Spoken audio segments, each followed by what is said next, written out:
Snake.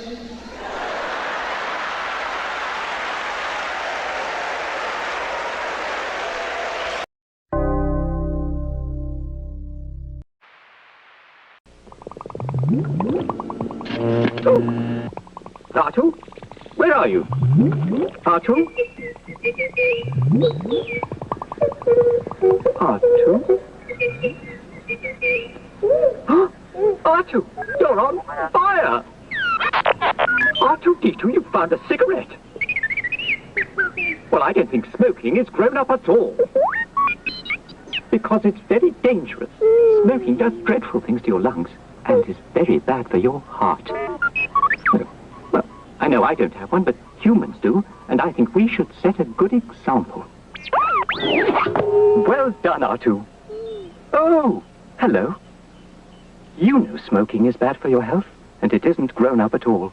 So please, don't smoke. R2, do you really think I don't have a heart? The following program deals with a controversial subject. The theories expressed are not the only possible interpretation. The viewer is invited to make a judgment based on all available information.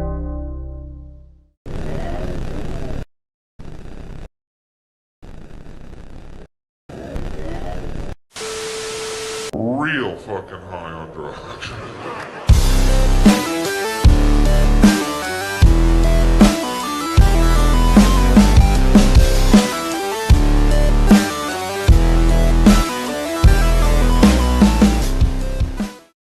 What's good, everybody? Welcome to another Saturday night here with Modern Comic Mayhem. June 7th. Holy cow, man. We're getting close to San Diego, bro. It's grind time. It's grind time. I got to sell a bunch of stuff over the next month and a half to pay for San Diego. So I will be live tomorrow night on eBay Live, you guys, selling more books. Come hang out.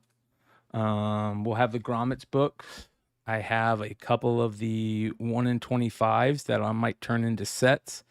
If anybody's looking to pick up a set of grommets, number 7, all the variants, shout out to everybody that has been picking them up. I've been seeing people post them on IG. I'm going to be sending one to this guy right here, my boy D out in the UK, of all the Beyond Wednesdays variants. Pretty dope. We got another one coming. Hood's excited for it. We just can't announce it yet. I thought we were going to be able to announce it sooner, but now we might have to announce it a little bit later. I don't know. We'll see. We'll see. We've got a couple coming that we're going to have to announce, I believe. So, 4th anniversary of Most Wanted Comics in Corpus Christi. How was it, brother? It was busy. There's a lot of people. It was hot. But it was fun. It was pretty badass. Yeah, I saw you posted a bunch of pictures, which was dope. Yeah, I met up with you can tell I'm tired, man. I didn't sleep good last night. But there's G and there's Solo Wookie. Steven had like 50% off, 60% off, 20% off. Bro, he was running. If there was a number, it was a % off. That's cool. There's yeah. Aaron won a couple of prize. They had just walked in, and I said, "Hey guys, get a ticket." And Solo won Absolute Batman #1, and Aaron D won this autographed John Boy Myers metal print. Cool. Yeah. Yeah, he's got a dope store, dude. Sounds Yeah, like he's dude. got a dope store. That's because it was even more packed earlier. Yeah. I love Solo Wookie. Cracks me up, dude. Yeah. I need to get him on here more. You need to jump on more, Solo. All right, here we go. So, was there people that came from other states there? Somebody was telling me they saw a bunch of people from Phoenix there. A bunch of people from Phoenix. Well, that was Solo Wookie said he was from Phoenix. Yeah, but I think they said they saw other people. Really? So, I don't know. Who knows? Maybe it's just they're just seeing Solo Wookie. Those are all the statues he has and stuff. I shot this one the day before. I go, what does this do? And he goes, just that. And I was like, oh, okay.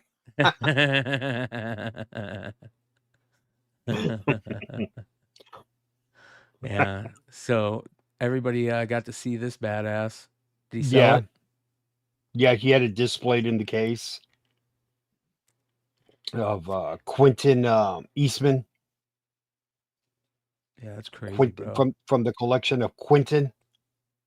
Yeah, that's crazy. Did he said he get any offers on it yet? Hey, you already home solo? It's I want a Crow #1. After you guys split. Oh, he won a Crow #1 signed variant. Oh, nice, man. Wow. That's cool. See, aren't you glad you know me, bro? Yeah, it was good to meet Solo out there, man. He's cool, man.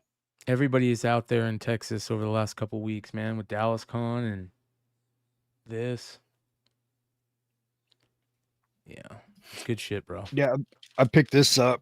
This Secret Wars Doom. Original art by Jay Lee. If somebody wants this, make me an offer. Mama, Yeah, look at that, dude. Is that not fire, dude? that is badass. Yeah. I would just love to have like a commission done. The artist like give it back to me, and I'm like, I'm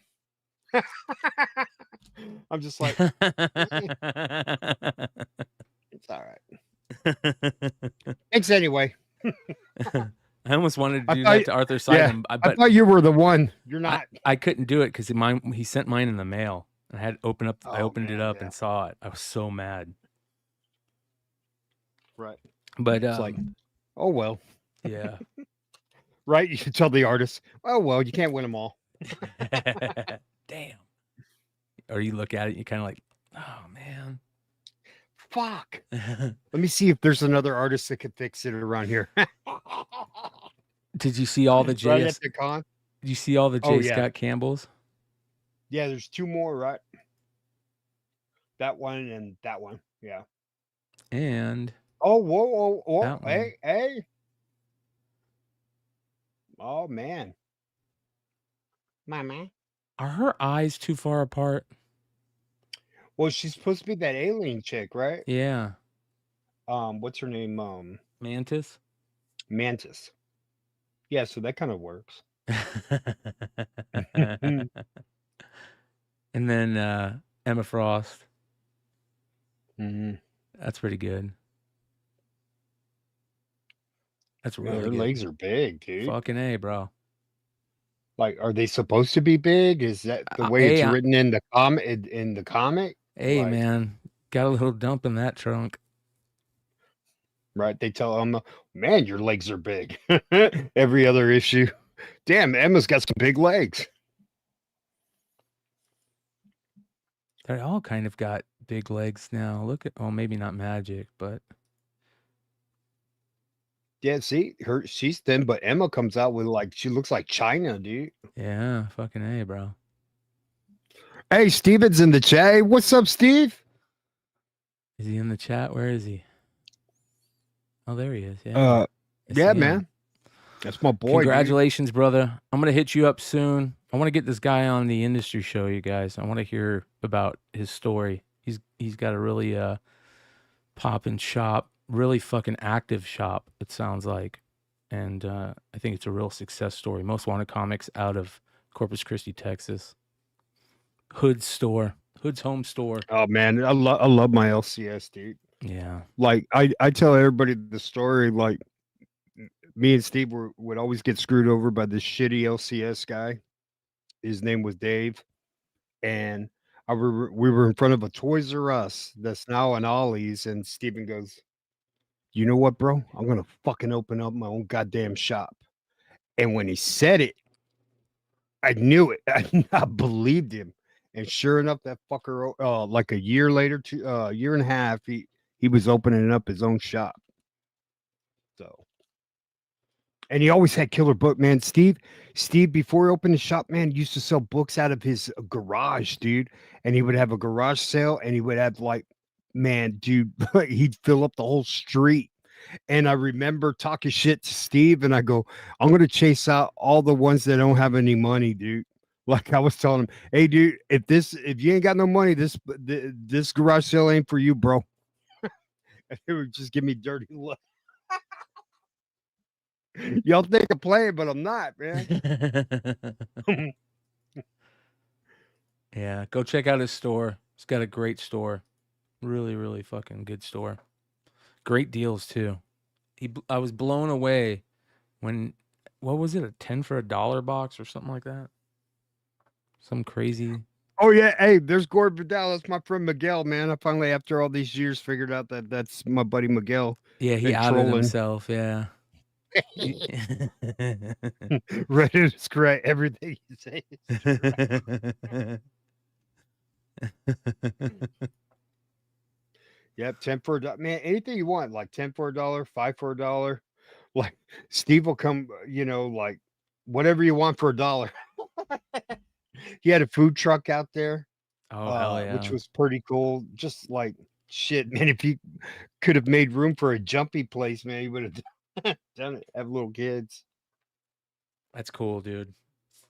It's a big success story in the industry of comics when it feels like there's less and less of those types of success stories in comics. So I think it'd Bro, be a and great well, great I was gonna say Steve had like there was a lot of little kids too, man, in there, which was great, man, because that's what you want to see. And so parents buying their kids Transformers and Star Wars and comics, and man, it felt like a fucking Saturday from the 80s today, man. That's cool. That's really cool. Mm-hmm. Do you see the drawings of the J. Scott Campbell Pop Kills cover? Did you see that? Oh wow! Look at this. He has a video of him drawing. I think a video. Maybe not. Have you noticed that lately, dude? All these artists are now putting out work videos, or work pictures. Yeah, I still think it's AI.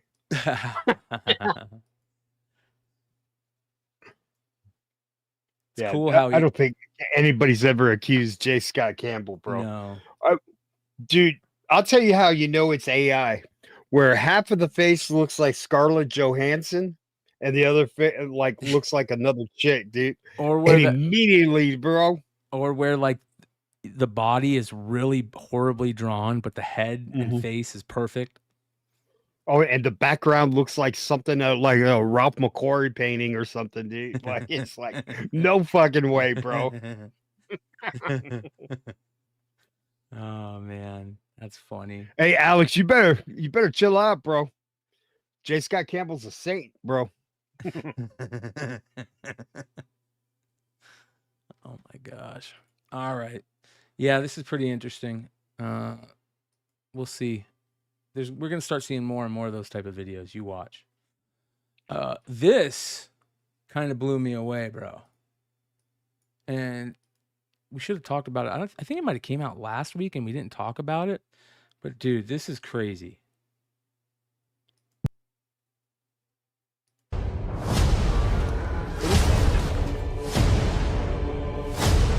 Oh.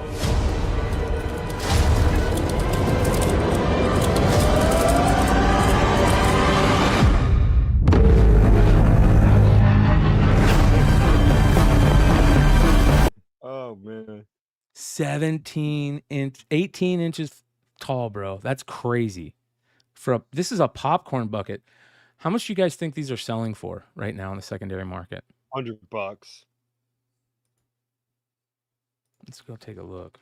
They're pre-sales, right?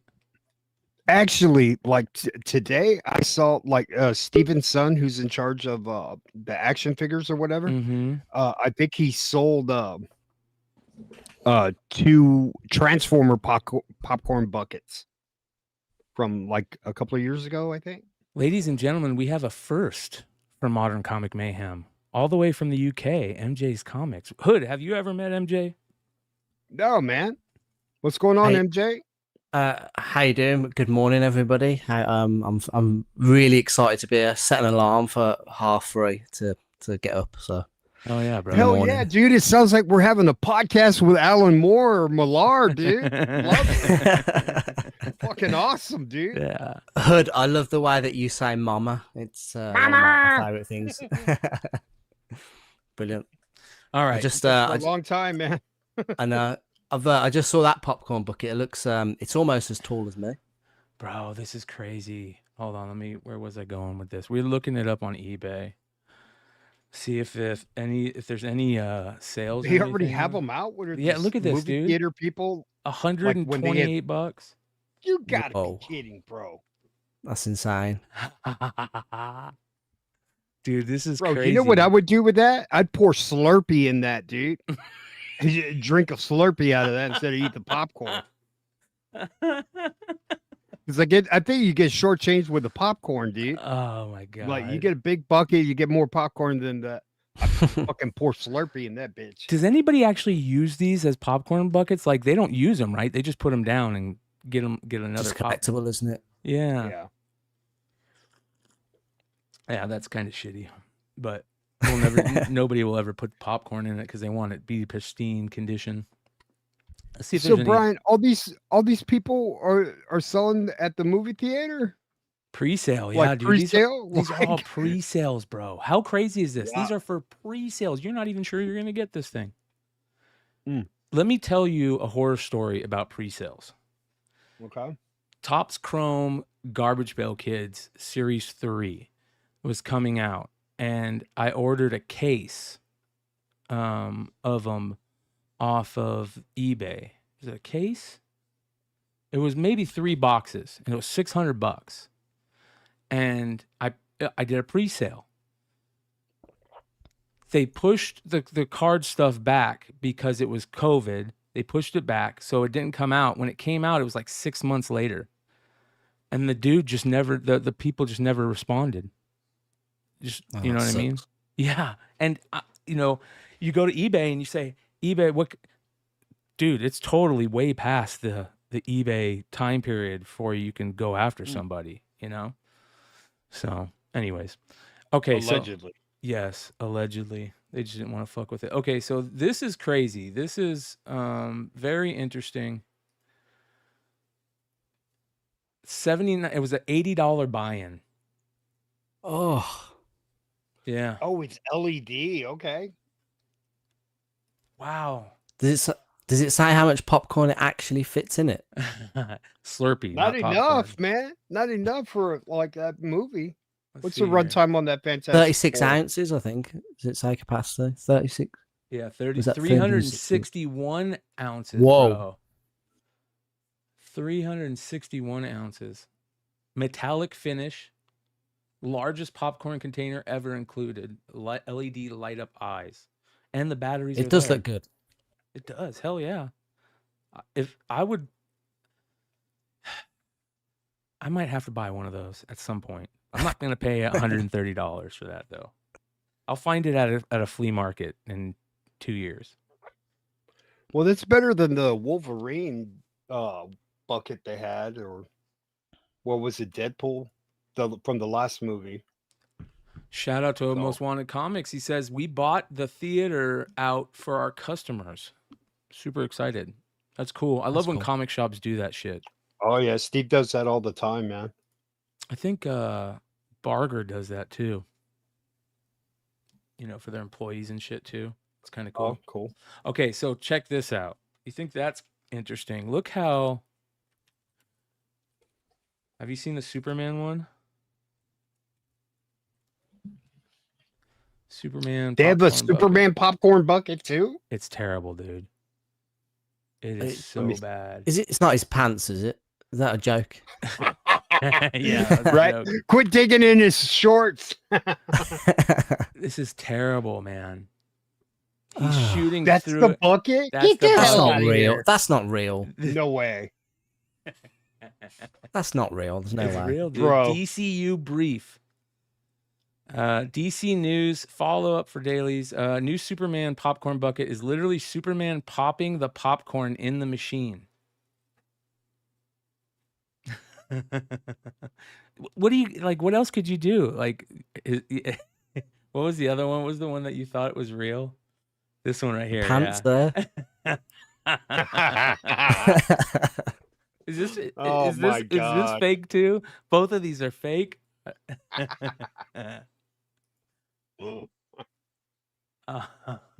the bucket we deserve. What what do you like? What do you make for Superman though?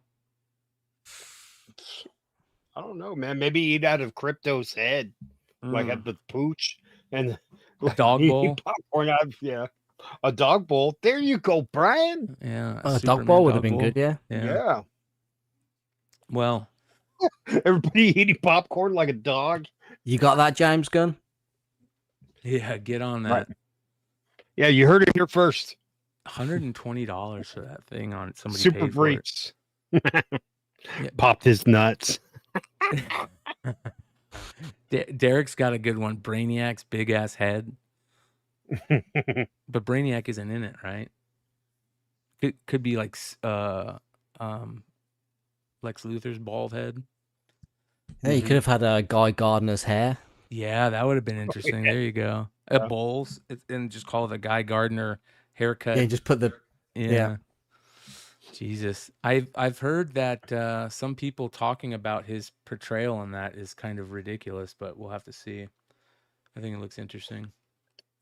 I wish a lot of things... Go ahead. I was going to say, I think a new clip that I saw, he's acting like a douche, so yeah. It's true Guy Gardner style, I think. Yeah. Shout out Darth Lopez with the $1.99 super chat. He says, Manchester United, MJ. Let him know. Hey, my brother. So shout out Darth Lopez. This is another interesting thing. Check this out. The original art for Detective 880 is available for sale at Heritage right now. Stunning. That's fucking awesome.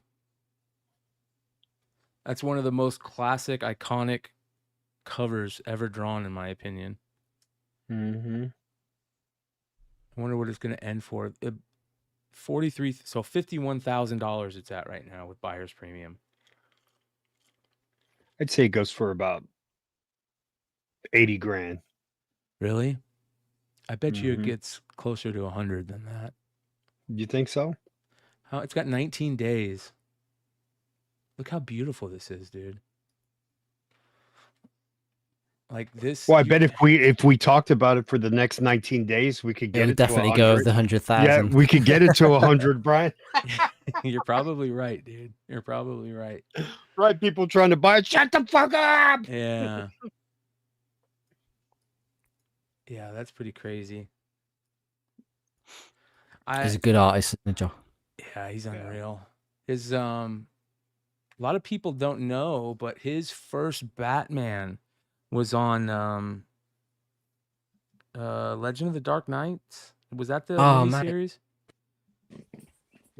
I've literally got it here. Oh, look at this. Yeah. Was it that one? No. Close, but no cigar, my friend. I'll show you which one it was. Man, I don't remember that cover. Did they only have that one in England or what? Yeah, this one, yeah. It was like a diamond preview cover. Okay. Great. How much you want for that? Well, I found 4 of them today, so if you need one, just let me know. Nice, For real, bro? Yeah, Who am I looking for? Jock? I'm looking for Jock. That's a great cover, man. So this is his first Batman right here. Legends of the Dark Knight, number 177. Pretty good Batman cover for being your first Batman. Yeah, that is art. pretty good, actually. Yeah. I still have Jock's statue, the iconic pose. Yeah. I have that. Yeah, he did, I think, 2 covers for this. And you got to be on the lookout for this one, James. Hold on. Oh, 2000 AD? This is his first 1170. This is his first ever work. 2000 AD. Okay, cool. Number 1170. Program 1170. So there I you know I go. was never really big on 2000 ID, but there's some good issues you can get out there. To be fair, Well, here's the thing about 2000 AD that sucks for everybody in America, finding fucking bags and boards for them. But I'm sure they got to have bags and boards for them out by you, right? Do you ever see them yeah, in they've bags got and like boards? magazine size. Yeah, yeah. These things are bigger than fucking magazine size, bro. They're like squares. And then when they got into the early 2000s, they made them like tall. They're a pain in the ass, dude. You got to cut like bags and boards and tape boards together, and then fold the Oh bag no, over. It's a pain in the ass, dude. you can tell I've never collected 2000 ID then. Yeah, there's some cool shit in there though. All right, where were we? Yeah, the heritage. So we'll see what this ends at. There's a couple other interesting things. Let's look at this. That's a pretty cool Star Wars number 4 from 1977. It's only 10 grand right now. There's a is that a Frazetta? Holy shit, dude. Yeah, yeah. Look at that ass. Jesus, bro. That's what I'm talking about. Frazetta, he gets in his fucking his women like no other person. All right. Comes with a Comes with frame if you want it. or nice what? frame, yeah. I'd rather have this Frazetta right here.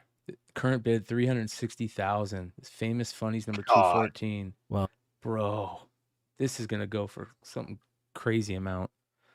It's the at detail on that. It's at 444,000 with buyer premium right now. Oh no, wait. Jesus Christ, dude. He's turned into Picasso, bro. What the hell? Damn, bro.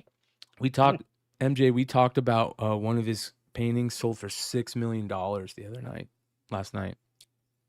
Jeez Louise. Yeah, That's a lot, isn't it? yep, $6 million. The cover for Eerie, I forget what issue it was. It was the Egyptian Queen, I think it was. It was something fucking crazy. So it's gonna be interesting to see what that goes for. Eastman Turtles number 1 4th printing wraparound cover, original art. Look at this. Oh, that's awesome. Yeah. 16,000.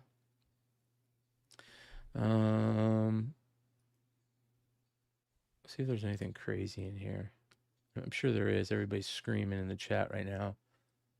That's a Jim Lee Action Comics number 1 variant. That's pretty dope. It's at only at $2,000. Hold on here. $3,000. That's from the new 52, isn't it? Yeah, I think so. That's a great Jim Lee cover. 2011. Yeah, you're right. There is a McFarlane. Holy shit. 311. 57,000. So $70,000 right now for this. Yeah. Damn. Great cover. Yep. The reflection on Mysterio, isn't it? Mm-hmm. Such a good cover. I love the corner box too. Mm-hmm. Hold on. We got to look at how often do you get to look at the actual drawing of the spider? Where is it?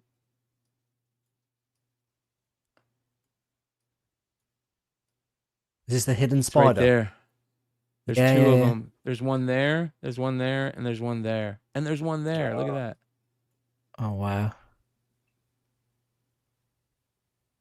Yeah. 1, 2, 3, 4. I wonder if there's another one. If he meant that to be added up. Sometimes he'll put like codes in the corner box. That's how many spiders he's hidden. And then you can always find the Felix the cat in his interiors. Sometimes on the covers. Avengers 201 by George Perez. 11,500. It's got a while to go. Some of these are going to go crazy. Oh, look at this. There's a Jim Starlin. Are you kidding me? Is that Starlin? Who is that? Yep. Look at Yeah, this. fam. This is only at Early bird. 14,000. Wow. Jim Starlin Thanos cover. Are you kidding me? Very nice. I'm a cosmic fan. That's my shit for Marvel, cosmic stuff.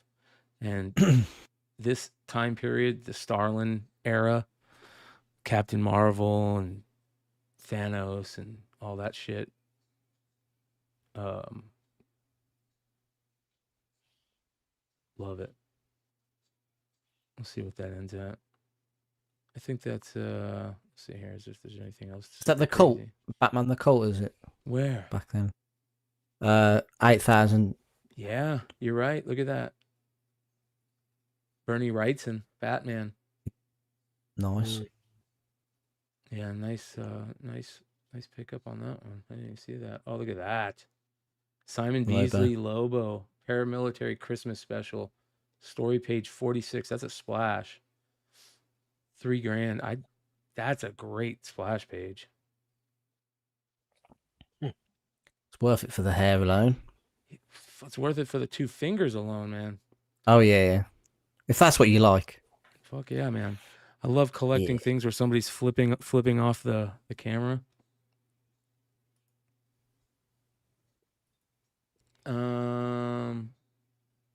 Secret man. Wars? Yeah. Yep, Zach. There's a death. Chris Bacalo, however it's said. I've never found out for real how his name is said. Bocello. Bocello. That sounds, cooler than Bacalo. There's a No, it's Spawn, Bocello. Capullo. I'm guessing. I don't know. That's a great Spawn cover. Spawn 134, Greg Capullo, Danny Mickey. Preacher, wow. Oh, that's cool. Yep. Issue number 3. There's issue number 36. Looks It's like Johnny Depp and his Yeah. wife. Yeah, it looks like Johnny Amber Depp, Heard. dude. Yeah, that's Johnny and Amber. Yeah. It definitely Right. does. It's look going to like be Johnny. called Before the Shit Got Started. Yeah. All right. That's fucking. Wait, what's that? Is that Morphazetta? No. It's a creepy cover, though. So, Heritage, we'll have to keep our eye on all that shit. We'll see how that plays out. It looks very interesting, to say the least. All right, let's get into. Oh, wait, hold on. Look at this hood. This is pretty crazy. Somebody has Shaq's ID card from when he was at LSU, and they got it PSA graded. Wow. Yeah, Is they it- DNA'd the auto. That is cool. Wow. That's his ID. You know why they found it? Because he probably never went to class. Mm-hmm. Yeah, you're Probably probably just threw right. it in the locker. Yeah. Yeah. 1992. That's crazy. I met him in Atlanta in '92 at the National. He was Yeah, I cool as remember you shit. talking about that. Yeah. Um, He was cool as shit. you asked him to sign something, they wouldn't let you sign. He said no, and Yeah, because Ken Golden, he had him signing the classic games or whatever. yeah, And that's when I saw Ken Golden too, when he had hair. yeah, when he Yeah. was taking over Classic for his dad, right? Yeah. Yeah, weird shit. I hear Hold on. crazy stories about that. I'll show you something. John, you there? Yeah, 1 second. Can you hear me? Yeah, we can hear you. Yeah. What up, brother? What's up, everybody? What's going on, dude? How you doing? All right. This is kind of interesting. So, the Stanley Cup Finals have been fucking crazy. First 2 games, overtime. First game was awesome. I was happy. Second game, I was so fucking angry because I hate the rat Brad Marchand, and he won it in overtime. And it was fucking bullshit. But I saw this. This is one of the best Connor McDavid rookie cards there are. This is the acetate Young Guns. So it's obviously clear. It's absolutely beautiful. It's a 9.5, sold for $20,000. Doubled its previous high. So that's one card I've never owned. I've never owned a McDavid Young Guns. I tried too much to get that card and never pulled one. Check it out, Brian. All right, let's see it. So when I met Shaq, I wanted him to sign this because Leitner had signed that. So I'm trying to get Shaq to sign this. And that's when they said no, he can only sign the classic games. And so I had him personalize to Joe from Shaquille or whatever. I was like, fuck it, you know? Yeah. Yeah, I don't blame you. I was pissed, dude. But they signed for free, bro. At the National. I don't do that shit anymore, bro. Oh no. No. Did you see this? Did I show you this hood? Yeah, yesterday. Yeah, that's badass. Yeah. It's another one of the most beautiful cards. Oh no, we saw Wednesday. Yeah. That's a good fucking card. All right, let's get into some F.O.C. this week. We got check in on with our boy Lefteros over at Cover Price. He puts out a great little pre-game list. Absolute Superman number 9, covered by Gerald Perel. I haven't read probably the last 2 issues of Absolute Superman. I need to catch up. It's a cool cover. Big Rig. All right. I've had quite a few people talk to me about this in conversation over the last couple of days. Have you guys been paying attention to all the Big Rig advertising and craziness and all the stuff that's going on all the sites? Like, you see ads for it everywhere. It's going to be interesting to see how this plays out. There's a Momoko cover. There's like these different ways to get them, I guess. Like these variant bundle boxes, which is interesting. So this is through Vault, which is even more interesting. So I'm very interested to see how this plays out. But this is issue number 1. It's got a Momoko cover that's fucking excellent. I'm not a Momoko fan, but wait until you see how good this is. Hold on here. All right, check this shit out.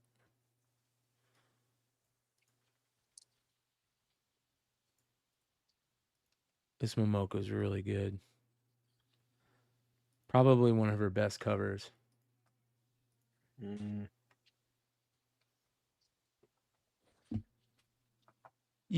Hood, you have to admit that's way better than anything you've seen her do in the last 2 or 3 years.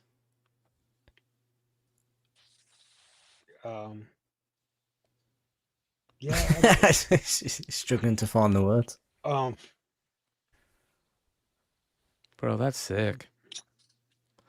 I know, art's subjective, dude. You can say you don't like it. I think the birds look pretty cool. They do. You know, like Peach has done a couple of covers that I like. Like she did a Vampirella that I really like, and that's a and I can't remember what other one she did. But I don't know. I guess if you dig that, it's cool. Like I ain't hating. I can't think of a book that she's got better other than that. What is it? Vampires versus werewolves versus. Is that what it is? Hey, did you ever get a chance to try those Post Malone Oreos? No. God, Are they they were good? horrible, man. They taste Really? like shit. What type of Oreos were they, bro? Probably like root beer or some bullshit like that. I am really stoned. Real fucking high on drugs right now. All right. This is probably one of my all-time favorite covers of her right here. This is one of her very first covers she ever did. And it's even not that good, to be honest. That cover that I just showed you is better than this. Like, what the fuck? Yeah, one we showed before, the Post Malone one's better. Yeah. I mean, Jesus. Now that I look at this, I'm like, fuck, why did I buy that? Wow. I mean, if you just like keep a peach cover on, like you go, Mm, I'd rather have this. that's definitely better. Yeah, that's definitely better. Totally. Yes, it is. the cover's so bad you can't wait to open it to read it. See, that's my play now. If you don't agree with me on a cover, I'm going to go show you a shittier one. And then when we go back to the other one, then you're going to like it. There you yeah. go. It's a good strategy. Bold strategy, God. All right. Back to where we were. Let me get rid of those. Hey, Alex. Yeah, I'm not a fan of peach. This is a great cover. We saw this. Oh my Yeah. goodness. Yeah. One of the best covers of the week. Mark Spears Monsters #6 with a Vampirella cover. They did something really cool. Mark got to do Vampirella on his book, and then they're doing a Vampirella cover with monsters on a Vampirella cool. Dynamite book. Yeah. So very, very cool. But there's a cover that's even better than that one we'll go over. Marvel Knights, The World to Come #1, the second print. All right. This is the Katima. Is it Katima? Cover depiction by Dan Panosian. Did you guys read this? Did anybody read Marvel Knights, The World to Come? No. It wasn't good. It was not. It wasn't good, man. And it's very. I'm so interested to see where this goes into. So basically, the quick hitter is. It's in the future. T'Challa's old, and he convinces the Wakanda to actually finally live by like regular, democracy type thing rather than by the tribes, but they still kept the combat thing.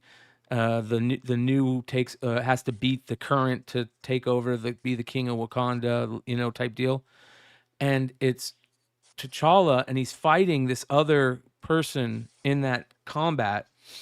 And you find out it's T'Challa's son. And at the end, they're like fighting, and T'Challa's son beats up T'Challa, and he's all old and shit. And he walks away like victorious, and you find out he's white. And it just feels, dude, it feels so.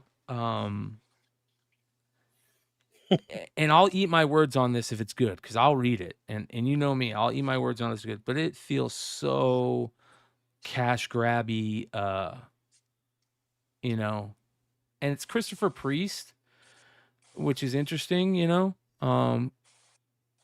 great comic book writer. Yeah. Yep.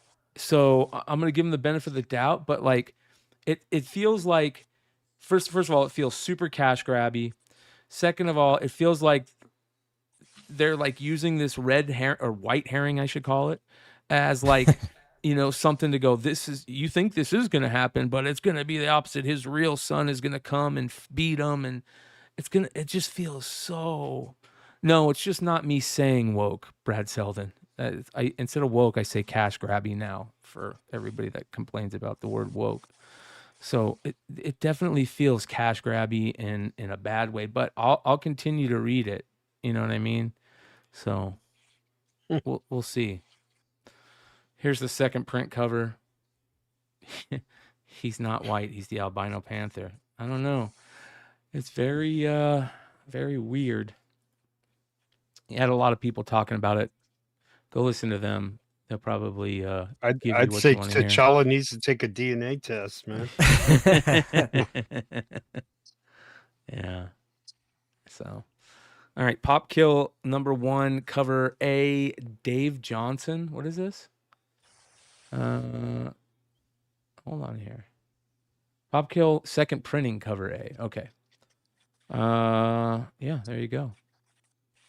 Pop Kill the Variant King, one of the Variant Kings. Star Wars Legacy of Vader #6. First appearance of Grandea, a Jedi who survived Order 66. That's cool. You know, Yeah. is anybody reading the new Star Wars storyline that's like Luke after Jedi? Is anybody reading that? I think it's No. only like at 2 issues. It sounds like it's interesting. I want to check it out. But I think the Legacy of Vader stuff looks kind of interesting too. I always thought that Kylo Ren was the only good thing about the sequels.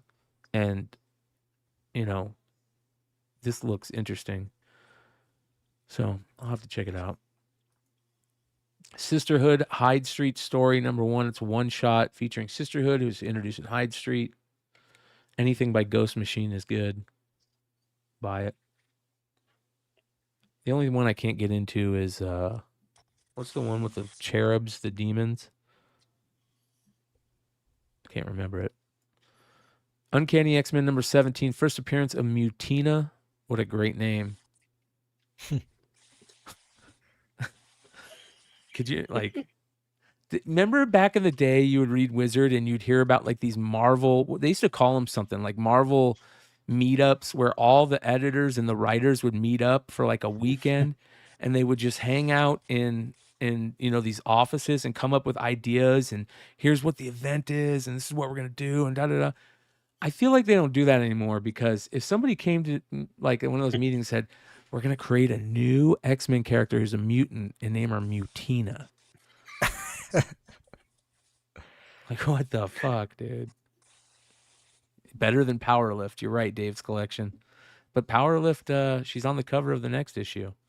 So they're really pushing her. Mutina. Look at, and that cover's kind of cool, but it says Murder Me Mutina. David Marquez cover. Oh man. Marvel is got problems, I think, you know? They're like real problems. All right. See, even fucking Billy knows what's up. Shout out to Billy at Economics and Comics. Go check out his F.O.C. pre-order page. He's got What do you say? He likes peach or what? he's got the peach thing on the F.O.C. pre-order page. Oh. All right, let's see if anything catches our fancy here. Absolute Green Lantern has been absolutely terrible so far. I haven't caught up on this, but that is a good cover by Gerard Perel. Adventure Time. Okay, there's something that happens this week on F.O.C. that's going to piss off a lot of us over here. And when we get to it, it's pretty ridiculous. It feels like major... well, we kind of talked about it on the Hot 10 last night. We'll talk about it when we get there. Assassin's Apprentice, #6. That's an interesting cover. Arcbound, that's the Tom Hardy series. All right, #5. It's Christian Ward cover. I love Christian Ward. Okay, here we go. All of these damn facsimiles from Image. It's like every book that ever somewhat hit at Image, they're doing a facsimile, a foil facsimile, and a blank sketch cover. And they're $4, $5, and $4. And there's a shit ton of them. That's a cool Batgirl cover right there. That one's cool too. But that Tulaski one's really good. Be Not Afraid #2. Blow cover of the week last night on the Hot 10. That's actually a pretty good cover right there. I'm going to read this series. Don't do it, Brian. I'm definitely going to read it. It looks good. No. Dude. It looks good. The interior art is pretty cool too. Is it? Who does it? Oh, Murakami. Yeah. Right. Yeah, I'm going to read this. It's a little bit of a grabber. I started reading a couple of pages in my comic shop. And as soon as I read the first 2 pages, I grabbed I think it's the 1 in 25 version cover, and which is really dark. I think you already talked about that one. And you talked about it on Hot 10. And then I bought the one where Ben doesn't like that looks like she has one leg, you know. So I kind of get that. I was looking at it, and I hate when you guys point something out. Now I'm never gonna unsee it. So I know, dude. That's kind of like the market report. I hate doing the market report because every time I do, I'm mad at myself for not catching something that sold that I wanted. All right. So Big Rig, we talked about that. Okay, this is a really cool Serge Acuna cover. Birds of Prey number 23. That's just a badass freaking costume. You can almost do any cover. It's going to be good with that character. That Batgirl. Got a nice little Days of Future Past homage to it. Sanford Green Yeah. connecting cover for Bitterroot. Next movement. All right, here we go. Descender number 1. Facsimile foil, blank. Yeah. This is Steve McNiven trying his best to be current Frank Miller. Bro. Isn't that, dude? If I showed you that, would you ever think that was Steve McNiven? Hell no. That looks like Frank Miller when he was like 25. That's got to be Frank Miller, right? That's got to be a mess up. That's Dark Knight, Frank Miller. Oh, there you go. Yeah. Yeah. Because really early, Frank Miller was really good when he drew for Marvel, and he was doing early Daredevil, like in the 160s. Yeah. But when he went into Dark Knight, that's when he changed gears to like a real kind of a freaky, boxy art. So yeah. Popeye. Haven't seen the Tarasov variant. Michael Calero is doing a video game homage. He's the publisher at Massive. So, or the head of Massive. All right, here's another one. I love this series. I'm a fan of Fell. I was reading it when it came out. It's a great Warren Ellis series. Ben Templesmith art, but now they're doing another facsimile foil and sketch cover. Did you guys see the G.I. Joe variant on F.O.C? Oh my God.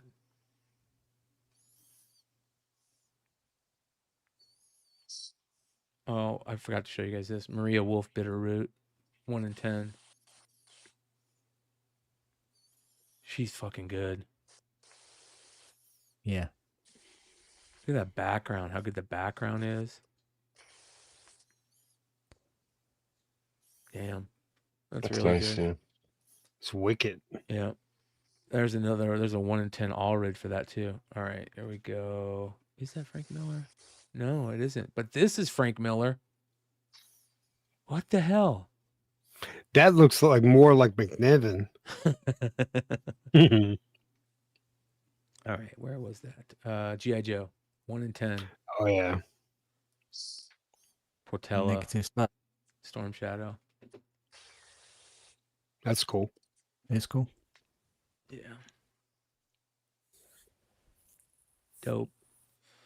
All right. Grim Fairy Tales, you guys. John Royal. You kidding Mama! me? Mama! Look at the Gee. pooch. Bro, Even the pooch is going, Mama. that is such a good cover. J. Scott Royal. Oh man. That's the cover. Right? Him and C. Royal were separated at birth. Yep. Yep. You're my brother. There's a couple of guys who obviously remind me of J. Scott Campbell Royal, Paul Green sometimes. There was a guy that we saw the other night that totally reminded me of Campbell. It all starts with Arthur Adams, man. Yeah. Yep. There's a variant for this. A naughty 1 in 20. That's not naughty. I got to be honest. I think that the cover looks cooler with her in that. Yeah. Right. You know Put what some I mean? clothes on. It looks sexier like this than it does with this. The The dress is what makes it. I don't think you'll have too much luck with women if you tell them, hey, you know what? You look better with clothes on. For a comic book cover, brother. Oh, okay. For a comic book cover. All right, here we go. Where were we? They're doing Godland also. The facsimile treatment for Godland. There's even more. There's so many. There's a couple good Godzilla variants we'll talk about in a second. Gotham City Sirens got a Terry Dodson one that's pretty good. And there's a couple of good ones on the Gotham They're City doing the Sirens. Hunter Killer, dude. Come on, bro. Yep. Hunter Killer facsimile treatment. Hold on, there's more. I Hate Fairyland facsimile treatment. Is it like an anniversary or something like that? Or I don't know, bro. This is crazy. It gets even worse. Hold on. Look at this. Find another one here in a second. This is a Look at really that good Spears, Magic bro. cover. Look at that. Oh, that's Joe cool. Quinones, Retrovision. Yeah. Yeah. All right. Spears. That one's cool. The Gold Man. But, dude, this is the the Mummy? cover. Mm-hmm. That cover is so fucking good. I wish this could have been glow in the dark. I'm sure they'll probably do one at some point. I hope so. I'd be cool with that. I want to glow in the dark one of these. There's some really special things coming from Mark, you guys. Oh, yeah. Yeah. He sent me a picture today, and I was like, it was crazy. This is the Mark Brooks swimsuit. We saw that one the other day. Or the surfboard one. That's really fucking good. I wish it didn't have this. I wish it was just a virgin cover. This should just be a poster or something, you know? Or a print. Or they should have done individual books with each of them rather than a wraparound. Hey, Brian, when you mentioned what Spears has coming down the line in the next few months, he's not even in top gear yet. That's the crazy thing about him. He's only like 9 months into his book being what it is, and he hasn't even scratched the surface yet. Like, imagine 2-3 years down the road, like everybody seems to think that the ground is going to fall from, like it's just, what do they call it? The bubble's going to burst on him. He has not even scratched the surface yet. And I think I've seen some of the stuff that you're talking about, and I don't even want to talk about it. That's his business to put it out. Yeah. But it's just mind blowing. Yeah. It's unreal, dude. And And he's got Monster and the Wolf coming out in October.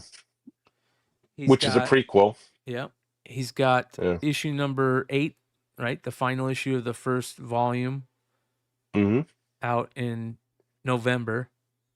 And he's already talking about doing 9 and 10 already, ongoing. He's got Spawn 77 hopefully coming out sometime in the next year. Yeah. So it's going to be pretty crazy. Yep. Got to get your money up, because in the next few months it's going to be insane. Yep. More of these silly. There's a Swimsuit. Oh my God, the worst Adam Hughes cover you guys are ever gonna see. Ready?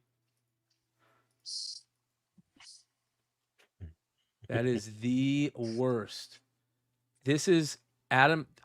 Okay, I need to get like Andy Duso or Astro Wizard or somebody to do me a little sketch on this, where instead of them having marshmallows on this, I want them snorting cocaine from Tony's gauntlet there, because that's what this cover is. This is a cocaine party. It's a freak off party. It's bro. a freak off, yes, and I want that to be Diddy. Throw Diddy's face on there. How did they not like look at this and go, "Come on, Adam, Yeah. dude, look at Because, oh fucking shit, let me Tony, change dude. it. Look at Tony, dude. Holy cow, bro."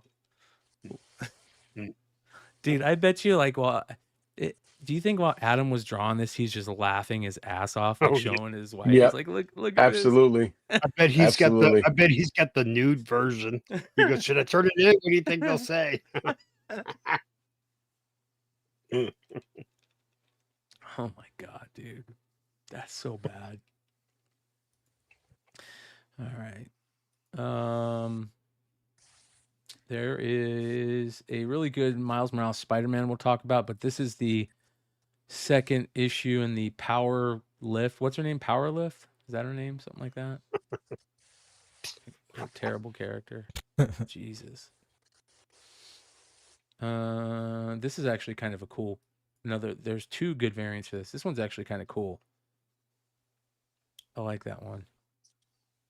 Old like Greek.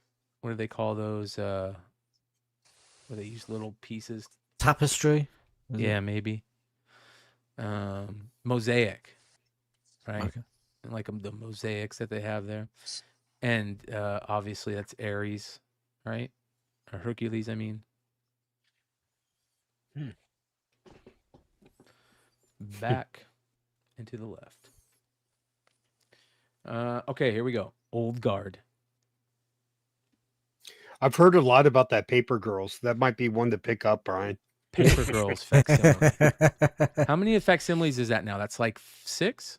I think 6. There was Monstrous above Old Guard as well, I think. Oh, yes, you were right. You're correct. Monstrous facsimile. Great series. Are they saying why they're doing that though? I mean, and then to put it at more expensive than the original drops, like why not make them like $1.99 or something? Make it cheap so people can pick them up and read them. Yeah, it doesn't make any sense, bro. Like, why would you buy the facsimile for $6? I don't even. And it's this, I don't know. They normally do those image first anyway, don't they? That's what they should be doing, bro. They do them for $1. Yeah. Well, they used to. Cash grab. Scott Forbes. Yeah, man. That's cool. Yeah, That's 1 in cool. 100. But again, another cash grab. You can just go buy the trade dress for $4.99. Scotty Young for Imperial is actually kind of good. All right. Wasn't Scotty Young done with doing Marvel stuff for a while, or is this like the last of it? Who knows, dude? Cash. I mean, I see the cover art is dated 2025, so it's new stuff. But Yeah. I don't know. Cream, man. Cash rules everything around me. He's getting cash. That's a good cover right there. Yeah, 1 in awesome. 25. Helen Mask variant.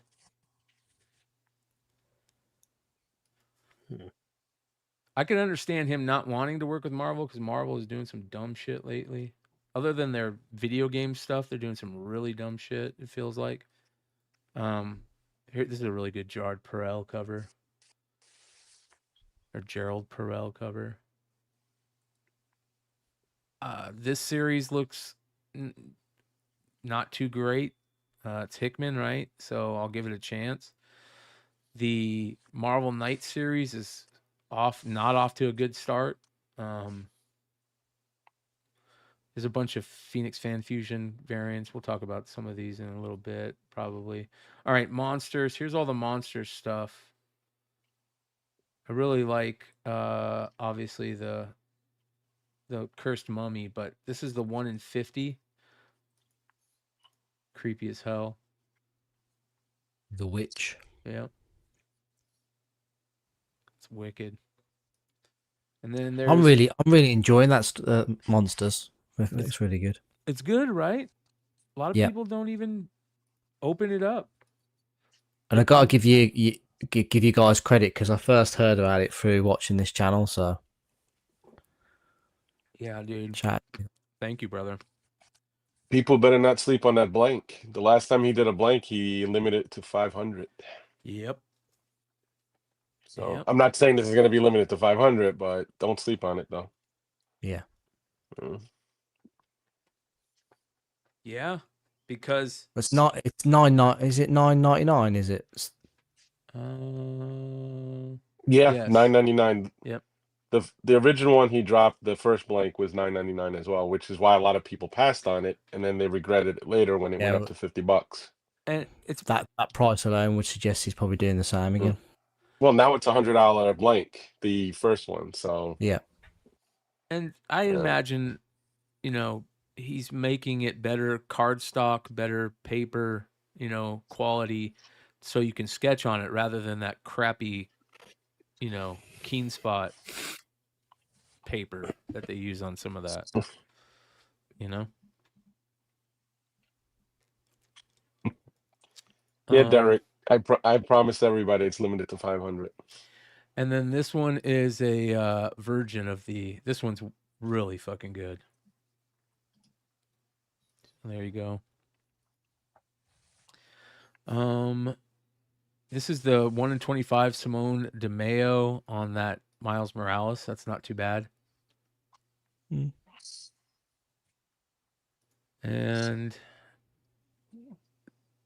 so we talked about the Monstrous, the Old Guard, Paper Girls. All right, here's your book of the week next when these come out for July 9th. Pinapocalypse 1 in 25. Sveta. It's cool. Yeah. And obviously we're going to get a F.O.C zombie one to come. Super smart. So smart that Michael's keeping, or I guess it's Michael that's doing this. Whoever's doing it over at Massive, that's keeping the Svetas at the 1 in 25. Thank you. Great job. Yep. This is the main cover by Tarasov. Mama. Doesn't he write it? Yeah, he writes it too. Andrew Tarasov writes it. And then this is another cover that he did. Yeah. I think he's out of Berlin. And then we also have on F.O.C this week, Planet Death. Zero has a second printing, but we also got the number 1. And look, I am so eager to see what this looks like in hand. Number 1, Thomas Giorello, chromium variant. You know, please, I hope to God Dinesh went and found like the best printer to do that old school chromium from back in the Image days, you know? Thomas Giorello's art is some of the best art in comics. And the poor guy has some crazy health problems to where he can't really put out work, I think. I think that's him. I could be wrong, but I'm pretty sure. So his art is next level shit. This is going to be really interesting to see. There's also a Linnell Francis Yu variant. This is going to be a really good book. A 1 in 20 Esad Ribic, a 1 in 50 J. Lee. And there's a bunch of exclusives too. There's a 1 in 100 Walt Simonson. And a 1 in 250 Chris Bocciolo. Yeah. A name we haven't heard in a while. Chris Bocciolo. Yeah. We were just talking about him. Whether how to say his name correctly. It's one of those guys where you never know. There's a Pop Kill blank cover too coming out. Here's all the big rig covers for everybody that wants to know. It's the Maria Wolf cover, B cover. These are all coming in these weird bundle boxes. What's the deal with this big rig? What is? I just all of a sudden hear people talking about it like they already read it, and I don't know one person that can tell me about it. So See, it's a guy with the truck, and then No, basically what it's He has like, his truck. it's like Army of Darkness, but instead of Ash going back in time, it's a truck driver. That's exactly what it's like. Okay. Yeah. I can't wait to read that. The Dark Ages, demons horde plague Europe, and as hell invades Earth. The Six Petals, a secret sect of Knights Templar, are in desperate need of a means to drive back the scourge and turn the tides of the onslaught. What crashes to Earth is the Rig, a fully loaded tractor trailer. In the aftermath of its arrival, the only man left standing is an enigmatic former priest excommunicated from the Six Petals. He will become Trucker and lead the fight against hell behind the wheel of a demon-slaying machine. Created by Post Malone, written by Post Malone and Adrian Wassel. Oh, Post Malone wrote it. Yeah. That's a hard pass for me. Post Malone's cool as shit, bro. I think he's a cool cat. He bought that One Ring, didn't he? yeah. Didn't somebody's mentioning in the chat something about a Stephen King movie that had to do with a rig that somewhat came from hell or whatever? It's No, called there's The Duel. Yeah, the duel. Yeah. And that was No, it wasn't Steven Duel. Spielberg, right? The Spielberg. one Yeah. no, the one that Stephen King did was called Maximum Overdrive, I think. Or Oh, something. yeah. And the front of the truck was the Goblin head from Spider-Man. Yeah, that's right. Yeah, wasn't it something loosely based on what this book sounds like it's about? What should be the same thing? Uh-oh. No, I don't think it's the same. I'm just saying it's kind of the truck, the rig from hell, and all this crap. So Daniel Warren Johnson, 1 in 10. There's a 1 in 25 black and white. Dude, there's so many covers for this. Look at this. This is a web hey, Hood, store. maybe that's that AI writing now. They're Yeah. they stole some of Stephen King's There you go. books. Dude, that's good right there. That's a good cover.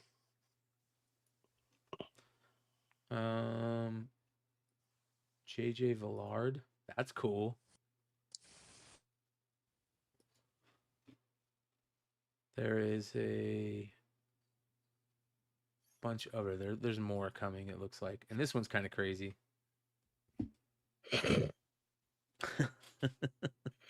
Hey, man, at least they're trying to come up with something different. They always make sure they put a McClay cover out there, man. I know, dude. I know. Need another eyeball. Speaking of a McClay cover, this is a 1 in 100. Hold on here. No! Where did that go? Not the peach. I'm Oh, tired. no. Where did that go? Hold on here. I always fucking do that. Nope.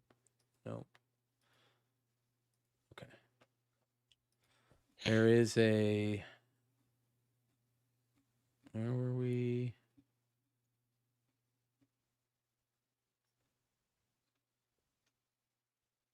There is a 1 in 100 Simone DeMeo Predator Black, White, and Blood #1. That'll be a big book. And then this one's actually kind of cool too. This is just a regular open order variant, I think.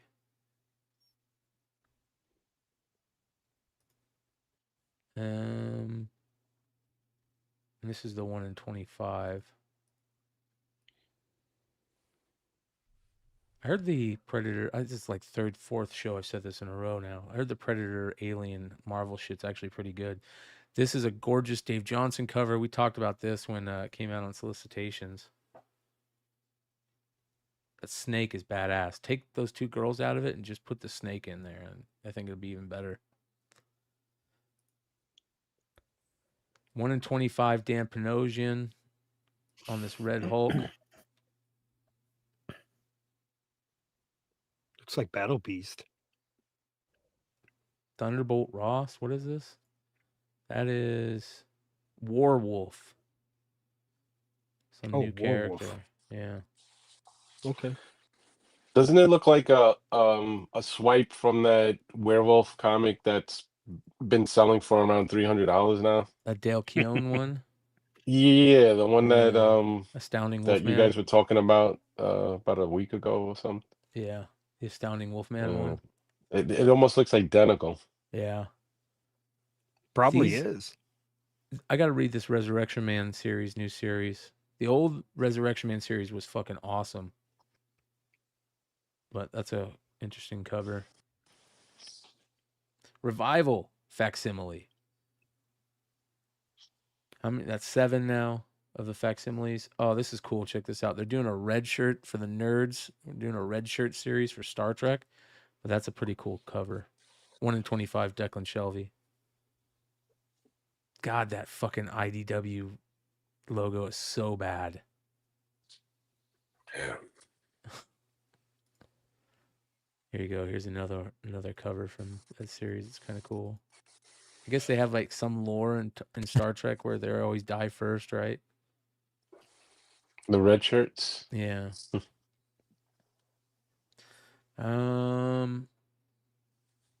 Turtles. Okay, Tokyo Ghost facsimile. There's 8. Got a bunch of Transformers stuff. This is actually a really good Sanford Green cover. All 3 Spider-Man. Ultimate Spider-Man #2. Ultimate Spider-Man Incursion #2. Here you go. Here's that Mutina character.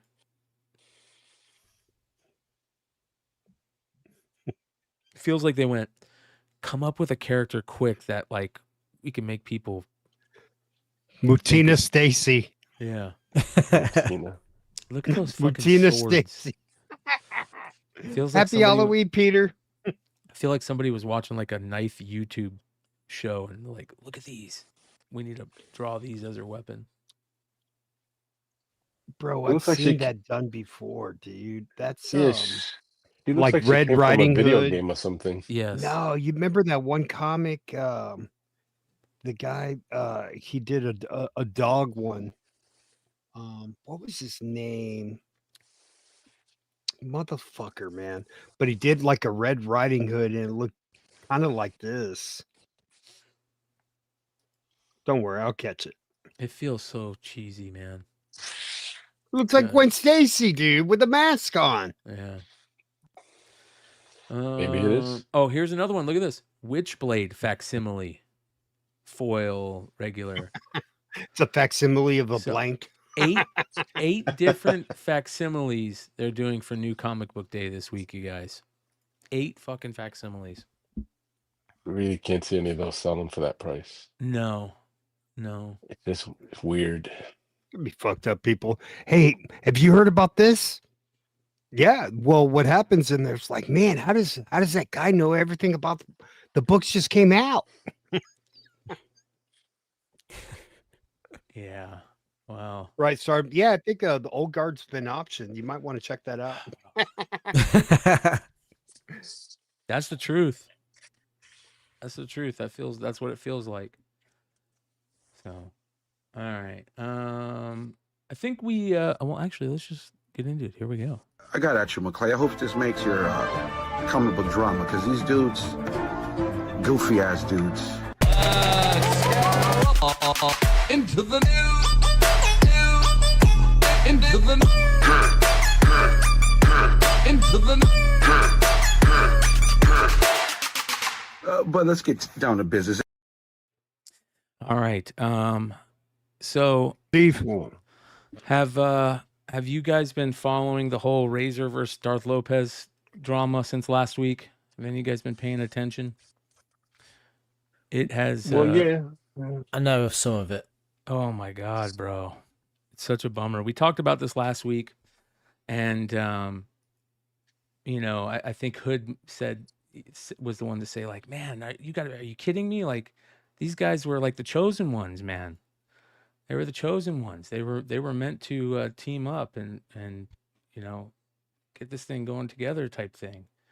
But I just find it real crazy as well that the fact that you've got this whole thing with Elon Musk and Trump as well going at the same time. Yeah.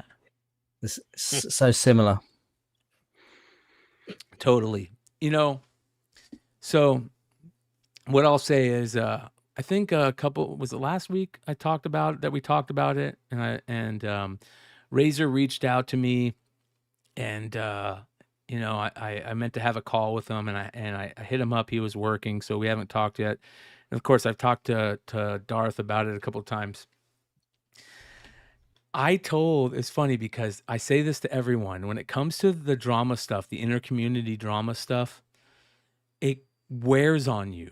It really wears on you. If you're part of it and you're having to do the back and forth, and everybody's talking shit about you, and you got people sending you shit back and forth, it does wear on you. And I remember telling Razor early on, I believe it was Razor, I was like, man, you're gonna get to a point where you don't want to talk about the drama, dude. Start coming up with other ideas, and on how to do stuff, you know, other content ideas, because you're gonna get it's gonna wear you out.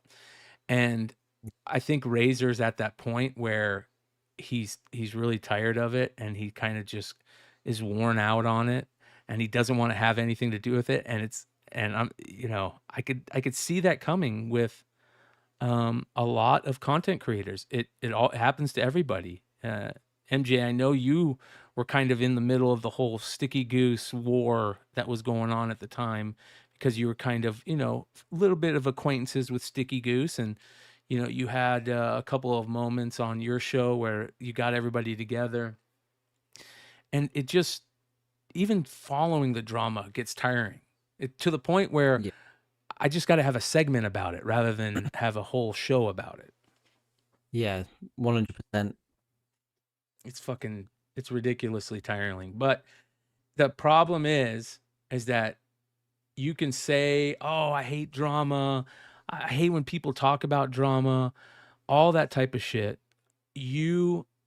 As soon as you're in the crosshairs and you take a shot, all that fucking shit goes out that window. All the, oh, drama's terrible, this and that. Nope. You want to get your, what is the term, like, get your fucking pound of flesh.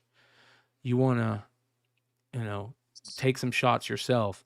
And I think those two are they're in that phase where they don't want to deal with the drama, but they're still in the crosshairs of each other. So they're kind of each putting out videos where it's like, I'm done with the drama. I'm done with the drama. We're going to do other things. I'm not going to do the drama anymore.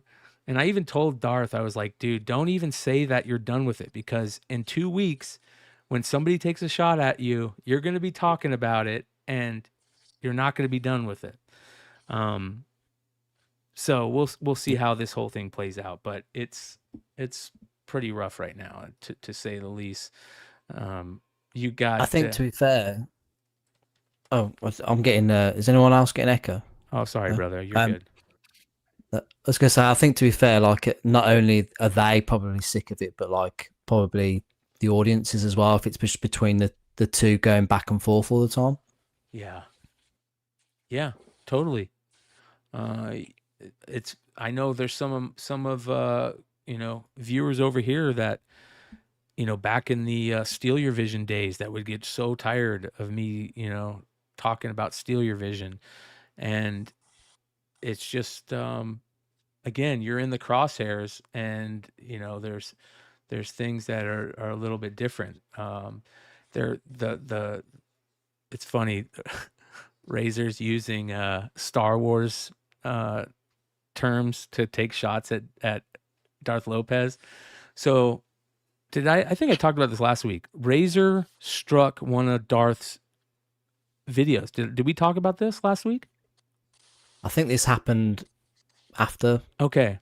So for those of you guys that don't know, Razor put out a members only video, right?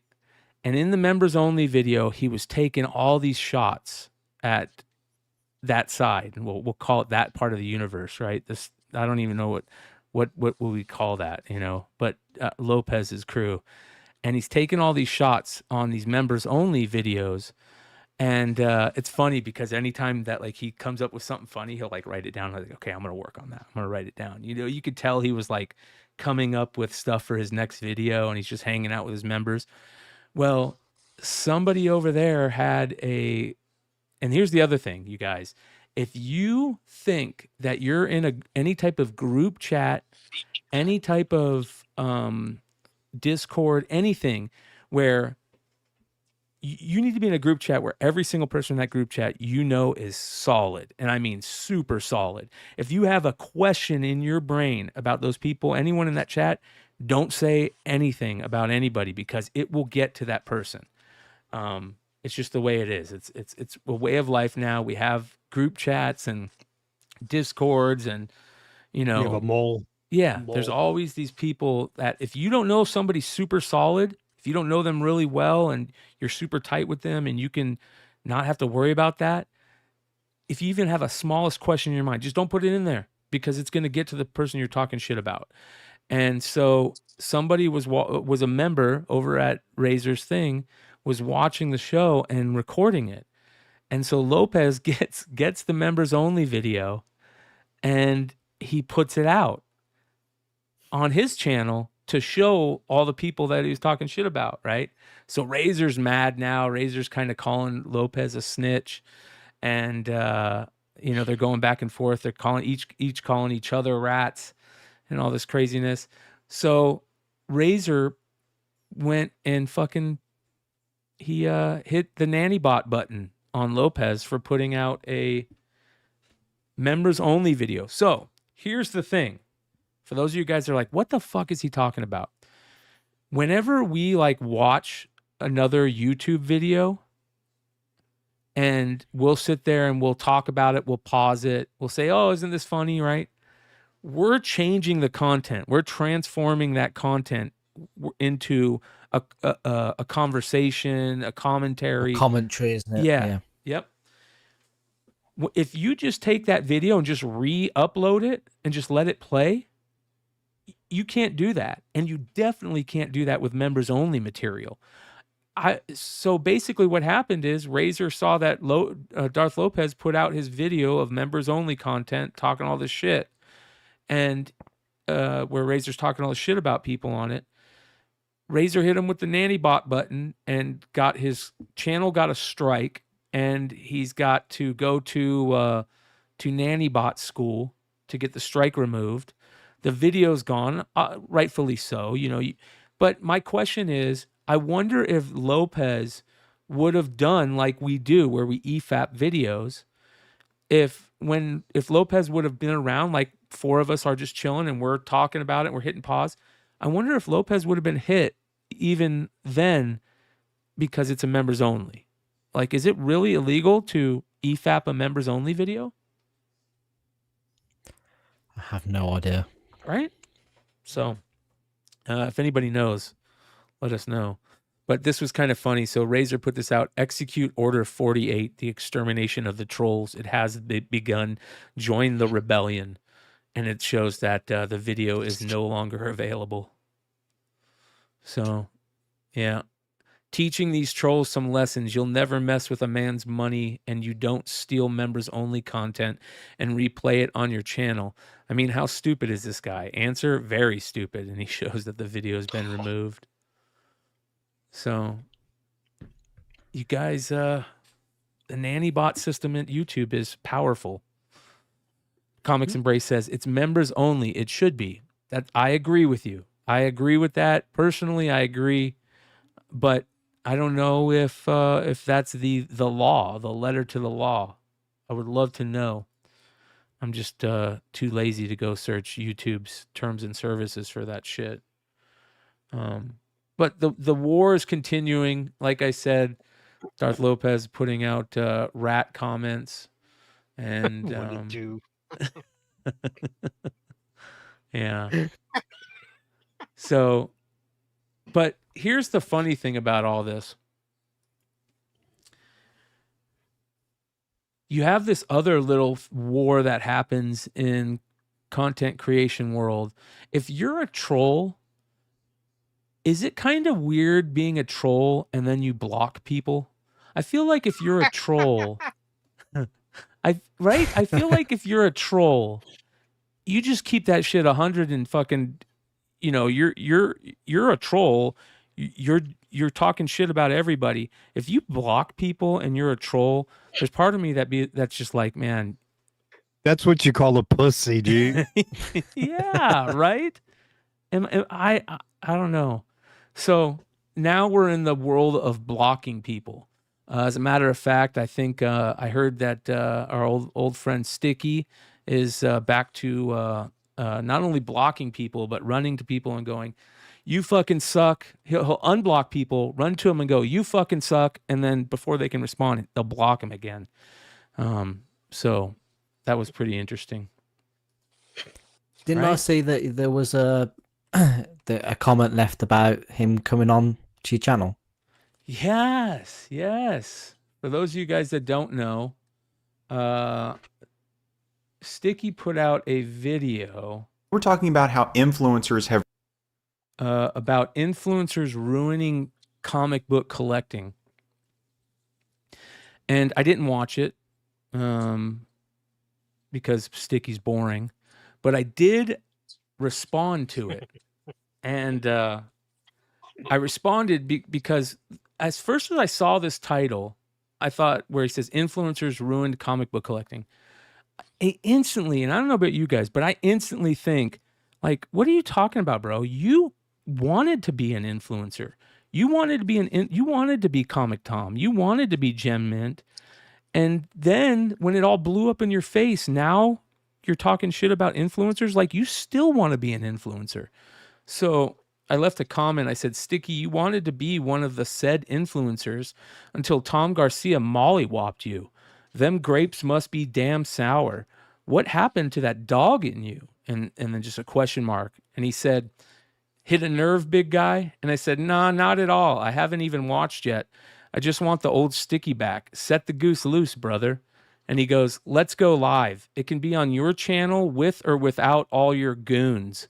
Long time coming. So you guys are goons, by the way. So I responded. Where's my response? Hold on here. Sort by newest. Fucking YouTube. His videos have done a lot better since turning his comments back on because people like to leave comments, obviously. Yeah, like, again, here's another, that's what I'm talking about. A troll that blocks people and that turns comments off. Like, you're a pussy. And so he goes, let's go live. It can be on your channel with or without all your goons. Long time coming. And I just wrote, nah. And he goes, yep, didn't think so. You just want to screenshot and make reels like a quote unquote tough guy. Whatnot still paying the bills? Whatnot and eBay are paying the bills still, Snicky. So I didn't even. Would you not want him to come onto the channel? Why? What's the point now? I wanted Sticky to come on back when I thought like he was like highbrow humor and I thought he was actually funny. He's boring now. Like super boring. And I don't think it's even worth it to have him come on. I thought Sticky was like really fucking cool content when he was in his, what I thought was like a highbrow humor phase, but he started doing these weird interviews. Like, I think he wanted to be like you, MJ. He wanted to do interviews, and he started doing all these interviews, and he's not good at it. And it looked really like, I know he says that he thinks Swaggle House acted weird when they did the interview. I think Sticky acted weird. Like, for example, he just got done throwing shots at Swaggle for months. He says to Swaggle, hey, will you come on my show? I got some stuff I want to talk about. Swaggle says, yeah, sure. Swaggle goes on there thinking, I don't know what this guy is going to talk about. Is he going to come at me? He's been taking shots at me this whole time. Like, if I was Swaggle, I'm going on there really guarded. And Sticky was weird. Like, the first thing he said was like really nice and like he wanted to be friends all of a sudden. So it was very weird on Sticky's end. And then he absolutely got mollywopped by Tom Garcia. Tom, like, Sticky quit because of that interview. You know, he quit YouTube because of that. So after that point, There's no reason to bring Sticky Goose over here. I think he's boring. I don't think he's actual highbrow humor. I thought that he was kind of like, doing that smart type humor where he's playing a character. I really thought Sticky was playing a character, and I thought it was super smart. You remember that video where like there was a guy that said that he sold his whole collection because of Sticky Goose? Do you remember that? There was a guy that said he sold his whole collection because of Sticky Goose, or no, not what it was. It was he went to a buy something, and the guy sold it because of Sticky Goose or some stupid fucking thing like that. And it looked like they were teaming up together and making these like funny character videos, but it wasn't, dude. It was like Sticky was butthurt about something. And I'm thinking to myself, I thought this was like shtick. I thought it was shtick. That's what I thought it was. And it's not. And I truly think that sucks, because when it was like that, I was a fan. Now, I think that Sticky is a narcissist. That Sticky is one of those guys that when you were like in elementary school and you had your little clique of friends, remember how every little clique had like that one friend that was kind of a douchebag, but every once in a while he would say something funny, so you'd let him hang out, and then everybody just kind of picked on him, but he thought he was hanging with the cool kids. I feel like that's Sticky. I feel like Sticky doesn't have any friends in real life that are actual friends. And I think he really wanted to become part of like the influencer community, and he fumbled it. And now he's just boring. So yeah, that's all that.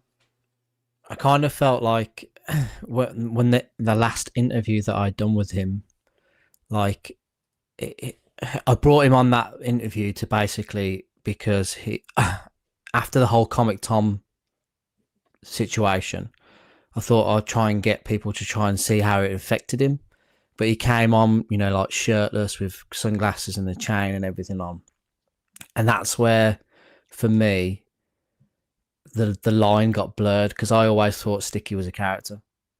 Yeah. I thought it was humor. And yeah, I'll never say anything bad about the guy, because that's not my character. But that's when I was like, I'm just gonna stay away from Daniel, because I thought I knew him at that, but it was just a bizarre thing.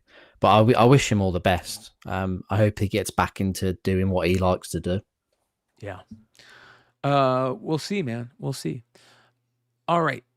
Moving on to more of the Pokemon craziness. This blew me away. This is I've one of the never had biggest... anybody call me a goon before. Are you still angry trying because to of it? Still trying. He's still angry about that. I'm letting it marinate. All right. So they're one of the biggest Pokemon. Hood, I want you to see this. This is gonna blow you away real quick. This is one of the biggest Pokemon guys in the game, and he's mad because there's too many PSA 10s popping up. So look how he's treating this box to keep the PSA 10s down. Oh yeah, I saw this. This is crazy. Facts, all right here. The room is all CHC art, and so just shout out CHC YouTube. He's destroying these cards. Mastermind. I love this guy. His team came to select, and I think we should do a fun little pack board. What do you think, Gary? Looks happy. Why don't we try it? His name's Pokemon. His name's Gary King Pokemon. Damages expensive vintage cards to purposely keep PSA population count low. This guy. So I started reading these comments, right?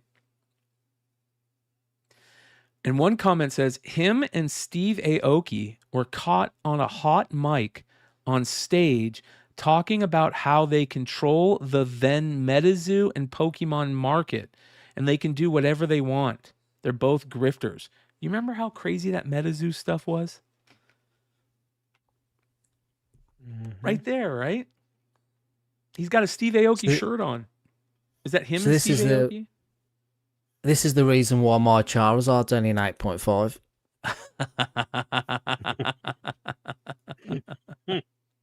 Hey, it looks good in that CGC case, bro. Yeah. Yeah, That's pretty cool. Yeah. So, all right. We talk about AI a lot. This is probably the best use of AI I've ever seen in my life. It's getting scary now, though. Fuck out of my face! Get! Okay. These guys go in acting like one of them works at the store and another guy is just a kid fucking with them. They take a picture of this guy, run it through an AI filter, and it shows him like doing these things. And they're like, "Oh my God, I seen you on the internet." And they go up to this guy. Watch this. Get the fuck out of my face, you little shit! I knew it was you at first sight, brother. I knew it was you at first sight. Look at this. Is this you? Yeah, why? No, it ain't me. No, it ain't. You sure? Listen to what he said. I wouldn't Listen. do that. Yeah, why? No, it ain't me. No, it ain't. You sure? I'm positive. I wouldn't do that. Because we caught it on the cameras. No! It wasn't me. Who the fuck are you guys? Oh my God. I knew it. I knew it. Yes, you are. Wait, what is he showing you? This is from TikTok, right? That's not me! No, yes it is, dude. Get the fuck out of here. Dude, it's you. It's you. I knew it was. Me. Get the fuck out of here! Can we just get a picture? No! Can we get a picture? No! Get the fuck out of You're here! famous. You're famous, dude. Dude, you're an asshole. Get the fuck out of here. What do you mean? It's not me! Yes, it is, dude. Go smoke some other dope someplace else. Dude, can we get a picture? Get the fuck out of my face! Autograph? Autograph? Get the fuck out of my face, you little shit! What's wrong, dude? It's not me! I think it is. That's why I'm Well, saying you that. think wrong, okay? I caught it on the cameras up top. Where's somebody that works here? Wait, who would it be? Just get the fuck out of here! Alright, we gotta go. I just wanted a picture. I just wanted a It's not picture. me. Get the fuck out of here. Get the fuck! That's That's awesome. hilarious. for you. Yeah. That's how you fuck with people. All right. Last week we talked about this book. Sports Almanac book from Tidal Wave, done by Trinity Comics. And we talked a little bit about it and about how basically, you know, I'm not a big fan of how Tidal Wave walks that line too close of the IP theft stuff. And I just feel like it puts people in awkward situations. I truly feel that. I know we had the whole Bird City thing happen on the industry show with Anthony, which was, I apologize to him for, but I still feel like, maybe Tidal Wave should be kind of held, at a standard or held to like part of that. They should own part of that, what happened there. And I think, after having Darren Davis on the show about a year ago, it felt like he was saying that they were going to kind of veer away from that and do their own IP stuff. And, they've done their own IP in the past, the Atlas Comics stuff and the 10th, I think, did Darren Davis do 10th Muse or something like that? But so I felt like that's where they're going, but it feels like they're even going the exact opposite way now. All you see at these cons is 500 of these Fame variants and all this shit. And I saw this one and I thought to myself, what is going on here? I reached out to a couple people and they told me, they go, no, this one's actually kind of interesting. Matt at Trinity Comics went to I don't know if he went to the foundation, the Michael J. Fox Foundation or what, but is working with the Michael J. Fox Foundation on this. And they're not, Trinity Comics isn't even putting their logo on the back. It's the Michael J. Fox Foundation whose logo on the back. So they went and they got Michael J. Fox to sign a bunch of these. Which is very interesting. And this is Trinity Comics. They're a big name in the world of con variants. And of course, Peach Momoko signs there. Adi Granov signs there. And it was kind of cool because Matt reached out to me after kind of seeing and hearing everything, and he said, "Hey," he goes, he basically, I give him a lot of credit. He basically said, you know, we kind of feel the same way. You know, we're kind of, you know, little hesitant to get so close on the IP issues, but you know, he kind of wanted to work with you know, the Michael J. Fox Foundation on this. He's a big Back to the Future fan, and you know, he said that you know, in short, why he did it, and I respect him for coming out and you know, saying that stuff. I thought that was pretty cool, but I hope that in the future we see Tidal Wave doing more stuff like this, and that I kind of talked about this a little bit on the industry show, but I would like to see them start working more with those IPs or the owners of those IPs or those people, rather than just having it a reason to do a Star Wars cover, or to do a variant, or to do, you know, something along those lines. I don't know if it's going to change or what. There's a lot of money being made out of that, but we'll see. So big shout out to Trinity Comics for, you know, reaching out to me and talking about that. I think that's very cool. All right. Next, what did I have next? I think, is it this one? Doesn't that look like Nakayama? It looks like Nakayama to me. It feels like Nakayama. This is 3D artist and product designer Vladimir Robin Yanters showcases vibrant 3D recreation of Marvel's Jubilee made with ZBrush and Maya. It just kind of looked like Nakayama to me, but it's very interesting. The art that can be made and where digital art is trending. But all right. And I think that's about it for Drama Report. You guys got anything interesting happen in the world of drama that you guys can think of? Not that I can, no. Yeah, man. Nice and easy drama alert this week, right? So we'll let our boy Diamond Dave lead us out like normal.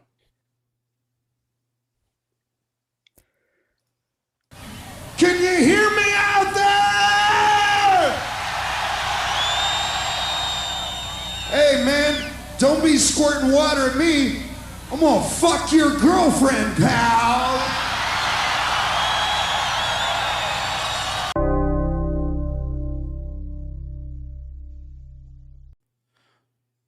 John, you got any pickups, bro? Yeah, I got some stuff.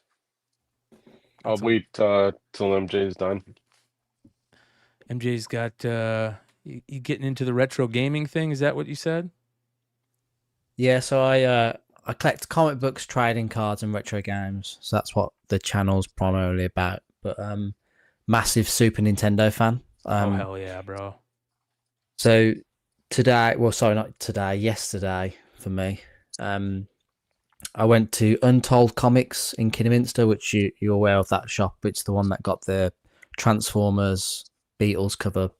They got banned off eBay for trying to sell it. I was actually I'm glad you're talking about them. I was gonna ask you if they were how they were doing. Yeah, so Rich, fantastic. Untold Comics is now my local comic store, even though it's a 50-minute drive. It's like 30 miles away, I think, 25 miles away. But Rich is a fantastic guy. If I want something, I'll just message him, and then he'll put it to the side, and I'll come and collect it, or he'll post it out. But yeah, he's doing right well. He's got a new eBay account called Bazooka Rat Comics, so he's selling stuff on that now. That's doing well, and he's got his website as well. He's selling stuff on his website as well. Yeah, go check out Untold Comics, you guys, on IG. If anybody's out there, where is it again, James? Kidderminster in the West Midlands in the United Kingdom. There we go.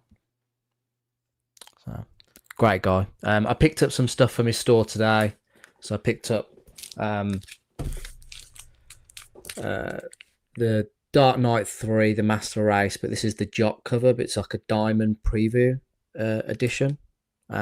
It's a great cover. I've got like the blank one of this one, so it's just like the art, But when I saw with the blue, like classic Frank Miller looking Batman, looks great. Yeah, that's sick.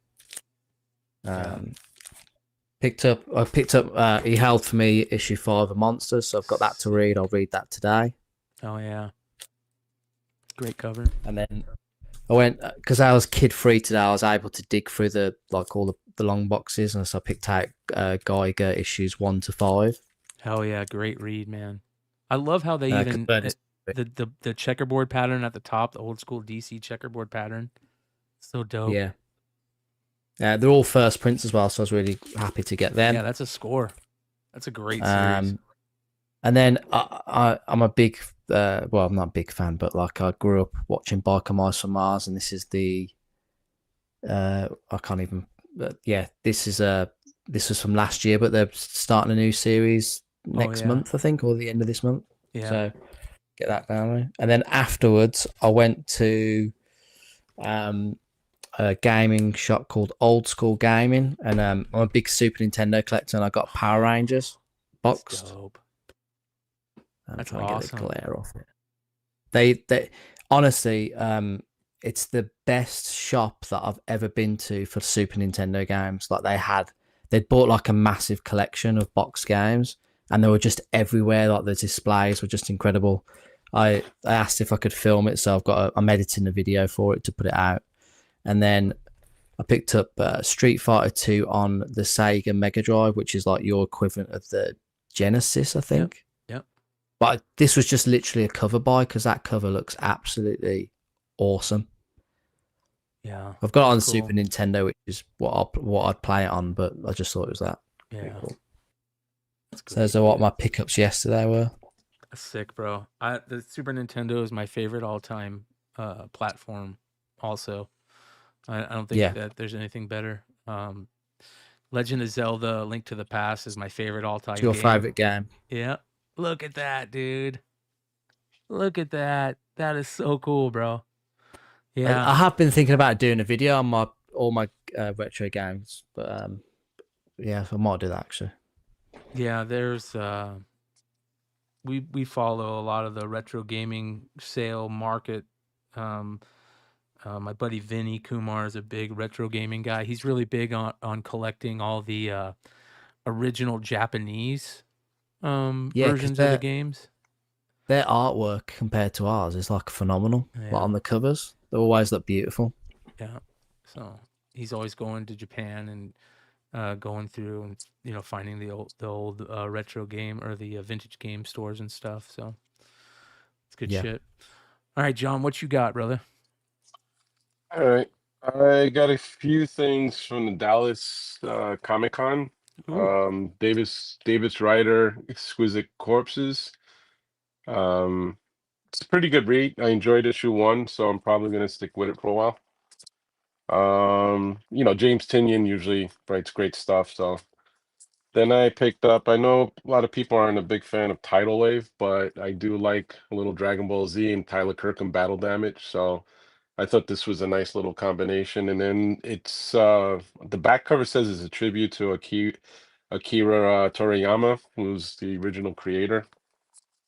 This is the black variant, and this is the back cover, which is pretty cool. They did a little picture for the original creator. Obviously it's not a read, it's just like more of a cover buy. And then a good buddy of mine, who you guys might know, Erod 212, put out this Dallas comic exclusive of looks like Mike Myers decapitating what is this, Crime Suspense Stories 22 homage. Yep. So it's just a killer. This is one of my favorite homage. When I see a cover that homages that book, gotta have it. And then he offered a few different versions of it, which is like, this is the hollow foil that's numbered to 25. And what's even cooler is that he gives the cool numbered certificates with him, so you kind of know what you got. And then this the is Davis Virgin. Ryder? Yeah, no, this is Erod 212. Yeah. And then this is the Virgin, where the trade doesn't block Mike Myers' face, so you can actually see the full art. Then today I met Lou Ferrigno, I'm an old fan, grew up watching his TV shows. So Oh, I had this cover was done by Joe Rubenstein. It's like an art book and it's all like with Hulk stuff and it's really cool. He signed it on the bottom when he did an appearance at my local comic shop. So today Ferrigno was there and at Royal Collectibles in Queens. And then they give you this really cool certificate as well from the store. And then I got some nice pictures with them too. So that signature placement is awesome as well. yeah, the color market just really makes it happen as well, It pops, yeah, it looks great. Right. And then of course my favorite of all is Monsters. Nice. This is just one of many I'm going to be receiving. This is the pink version. I've got the 1 in 10 foil that's already on its way. It should be here Monday. And I also have the blue variant that came out, so I'm really happy to get this finally. The colors look great. Yeah, and this is also again from Davis Ryder. I think so, he's really, doing well with Mark Spears. But that's all for now. So Nice. Not too shabby. yeah. Well, I got actually something really cool pickup wise. So I got these in the mail. The Sveta Exquisite Corpses limited to, I think, 400. So I picked up 2 of these. That's nice. Yeah. Really, really cool. I really enjoyed reading that, to be fair. Yeah, dude. This is going to be a really good series. Is anyone collecting the cover Cs with the trading card in it as well, so you can play the game? Oh yeah. I know Big Clutch is big on those too. I think that's so smart that they're doing that with the cards and the polybags and the TCG game that they're creating. This is going to be a big deal, this series. And then this is the big book that I want to talk about though, and I'm not 100% sure on this, but have you guys ever seen this?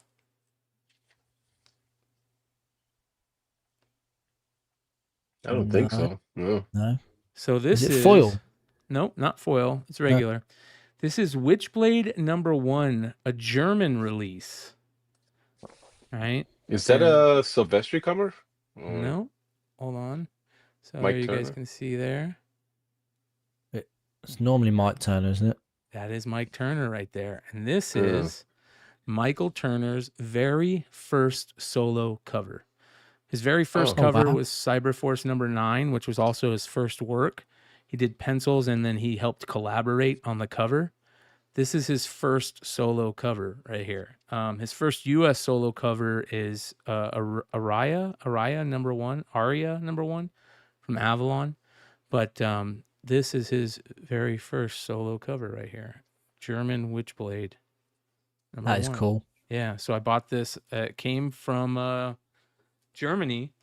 I actually found one on the internet, and the packaging was all like it looked like somebody tried to put a hole in it.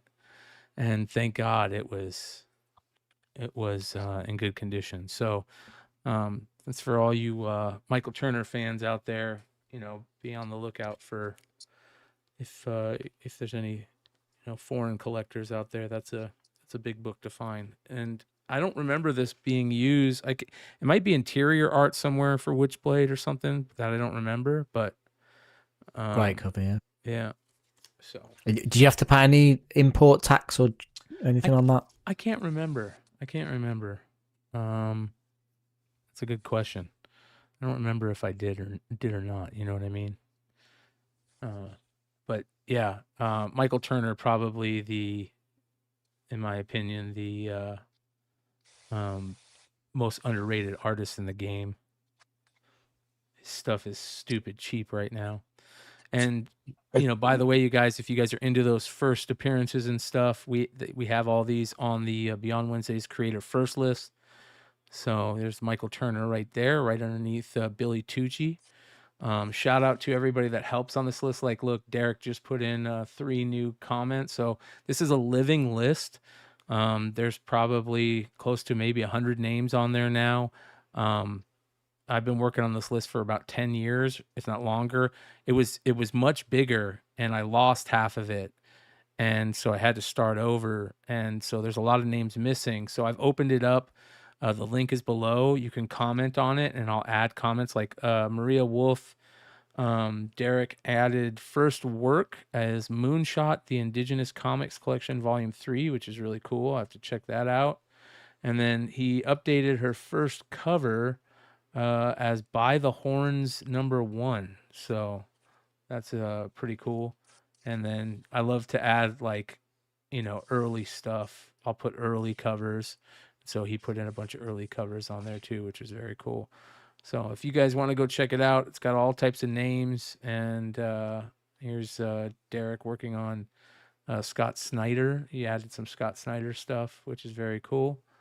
And he's been just doing a really good job on this. So yeah, he shout just out to moved Derek, down. man. He's awesome. Yeah, Derek is the best. He's a. By the way, I forgot to talk about it. We'll have to do a deep dive. I forgot to talk about it in the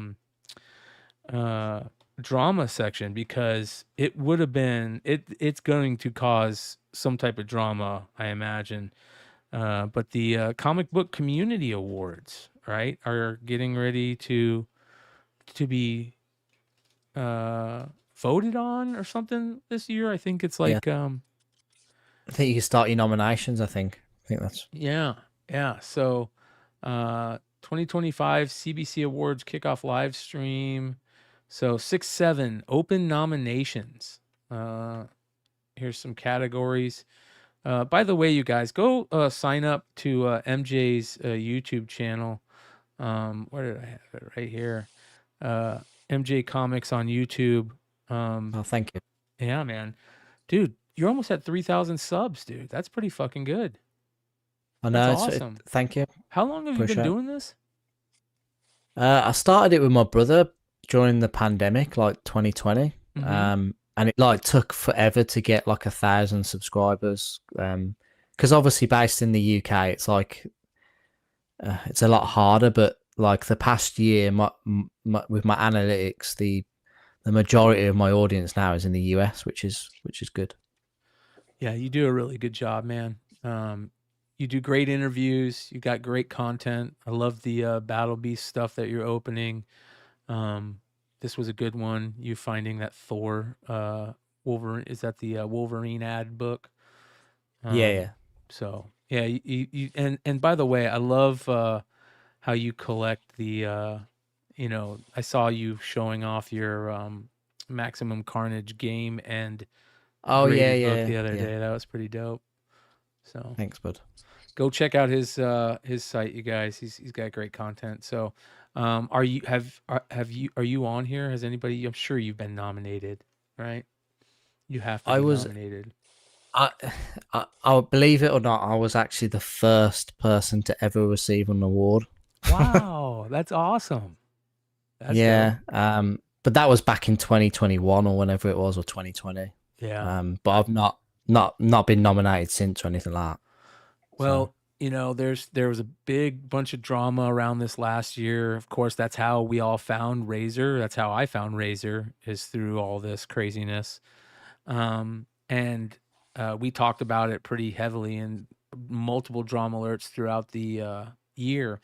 But here's what they got, you guys. They've got categories, emerging channel, and they're all under, like, they do under $4.99, $500 to $9.99, $1,000 to $2,000. So emerging channel tier is best comic book show, best informative content, best entertaining content, most engaging host, best new channel or creator. And they got best comic book show for $500 to $99, best live stream. Oh, so they just do the same thing for each one. And then they got open categories, biggest channel supporter, which is very interesting. There's a lot of people that we can nominate for this. I know Derek, JSS Comics, a lot of people in my crew, Alex. Shout out to Funhouse. There's a lot of Blue Wrench and community JSS supporters. Brooklyn's good. Yeah. Mike's there's a ton of them, so that'll be a fun category. Is that a new category? I don't even remember that. being in there. No, I think there was one. Christina Payne won last year. Oh, okay. I think.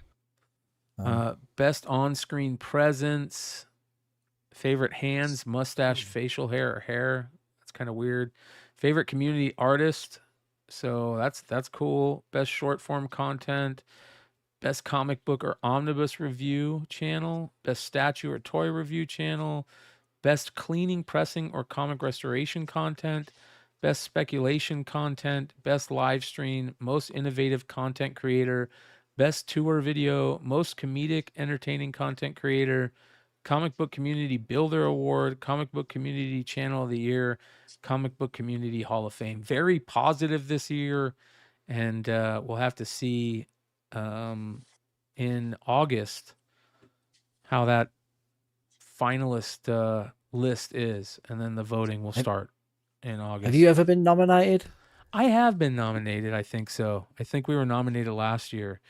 You know, I'm very vocal about this. I think that awards like this have great. The people that do it, they have a lot of heart behind it and stuff. But it just becomes like drama bait. You know what I mean? It becomes very cliquish. Yeah. And that's with any award show. Like even like, you know, the Oscars and that type of shit. You know, it's the people that they have, like the voting, like even in the Oscars, they have the people that vote on stuff. They're really cliquish, and you know, it feels weird. So I hope that the Comic Book Community Awards can become something good, but it hasn't had a very good batting average as of late, I guess I should say. So. No, so I did an interview last week, and Bryan LCS, who runs the awards, was in the live chat, and we were talking about the awards, and he's not going to be hosting this year. There's going to be 2 new hosts. Smart. So that's very smart. Yeah, it should be. If you're going to do like a big thing to give away the announcements on who it is, it should be like an event. And I'll be honest, I don't necessarily think it should be live. I feel like you should maybe do like pre-recorded videos where you edit them all cool and stuff, and maybe you just play those. Or if not, like Gem Mint has won like best omnibus review for the past how many years?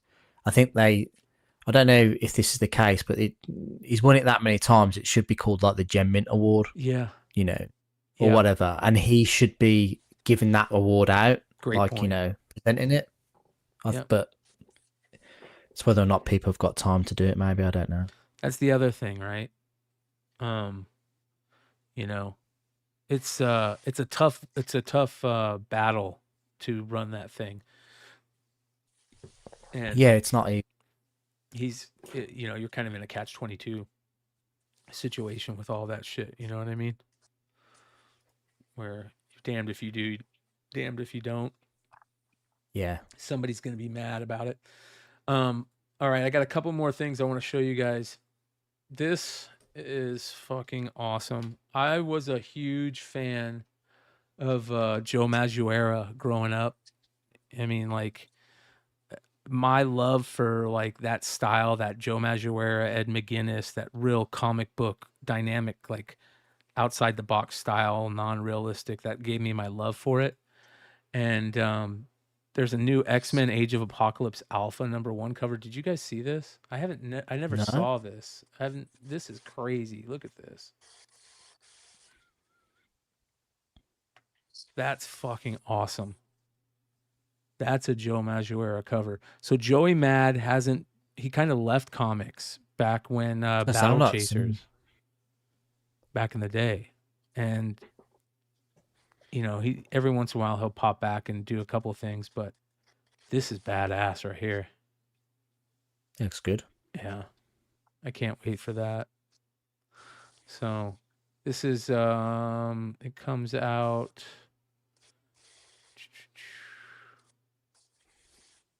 Let's see here. They announced it, but they didn't say who the artist was. When does it come out? I hate when it's like that's one of the first things that you should be putting up. Don't make me look for this. All right, here we go. Bro, you didn't have your show tonight? No, I played. Oh, We you played played? How'd it go? It went pretty good. I'm already back home, but like, because it's only a 3-hour drive from where I am to there and back. So, or 3 hours there and 3 hours back home.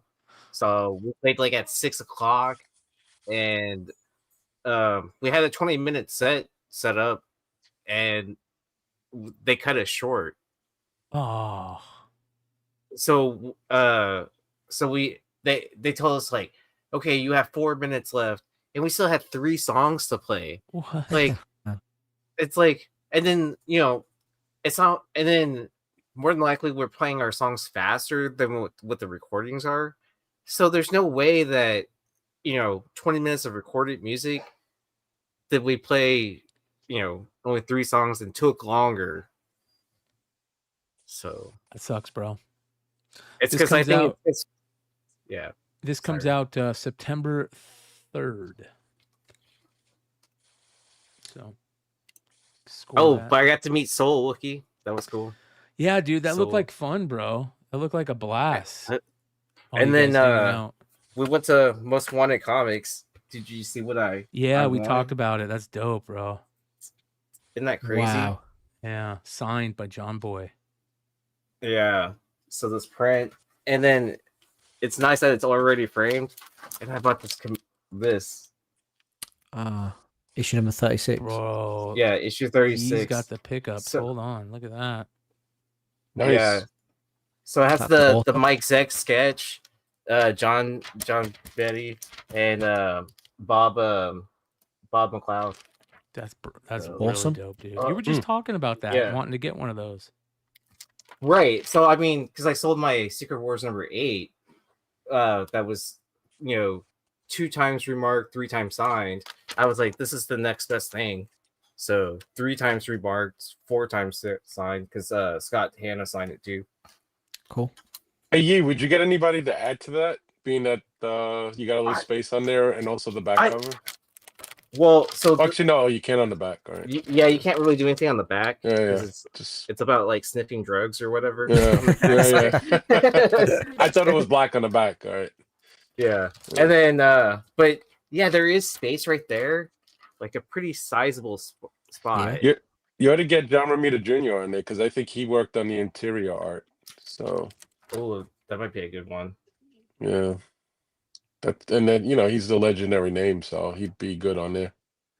Yeah, and then that's enough space for him to work on. I would imagine. Yeah. That's really cool, though, man.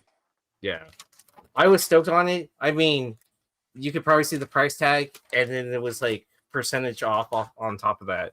So as soon as I saw all that, I was like, I remember how much I paid for Zach remark and a John remark. So I was like, I'm not passing on that. Yeah. Yeah. That's dope. Yeah. You remember how I think it was last week. Was it last week on some show we talked about how Sadie Sink was rumored to be playing May Parker, and it shot up all the What If 105s to go up in value, right? And then I think the week before that, we were talking about who could she play, and I remember thinking to myself, dude, she's perfect for Gwen Stacy, right? It's a perfect rollout for Gwen Stacy.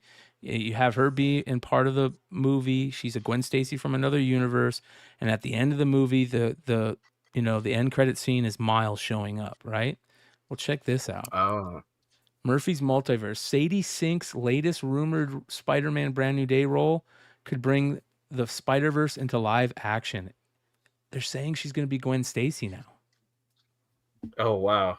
She's playing, according to a new rumor from Jeff Schneider, Sink's character could be an alternate universe Gwen Stacy. While Schneider didn't provide any further details or speculation, one interesting possibility, should the rumors be accurate, would be Sink playing the Spider-Woman of Earth 65 as seen in Into the Spider-Verse and Beyond the Spider-Verse. Dude, either one of those characters that she's rumored to play would be perfect. Everybody was saying, oh, she's Mary Jane. No, she's not going to be Mary Jane. You already have a Mary Jane. Why would they do that? Right. So get ready. If she's playing Spider-Gwen, all those Spider-Gwen books that we've been talking about on Buy the Dip are going to just... Spider-Verse too. Oh, yeah. Just going to go... Yep. Hurry up and buy those while they're still in the dip. Yep. Yeah. Well, even on a rumor like this too, that could even price bump whatever the current market is. Like I saw a 9.6, like a PGX 9.6 today. And I was about to ask how much that was, but I was like, I I already have one. I was like, do I really need another one? Like, I'd rather look for the dark variant. Yeah. So this is going to be crazy. We'll see what happens there. And then this was kind of cool. San Diego Comic-Con exclusive. They're doing the Jetfire from Void Rivals #1 with the Void Rivals character. Oh, nice. Yeah. Cool. That is super cool. So we're going to start hearing more and more about the San Diego exclusives. Isn't it crazy that Marvel's not going to be at Hall H at San Diego this year? It's just Hall H though, right? Like there's still going to be a Marvel booth. I don't know. Who knows? As of right now, it's just Hall H.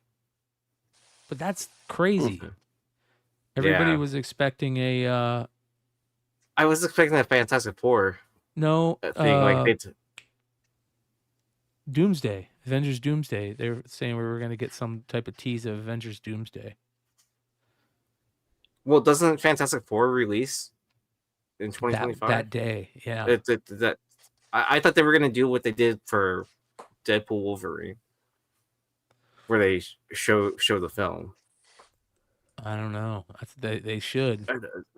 I mean, but that did cause a lot of issues last year. Like people that actually won the lottery weren't allowed in, and then they had to give all the popcorn buckets to the people that were like about to riot outside on the first day. Yeah.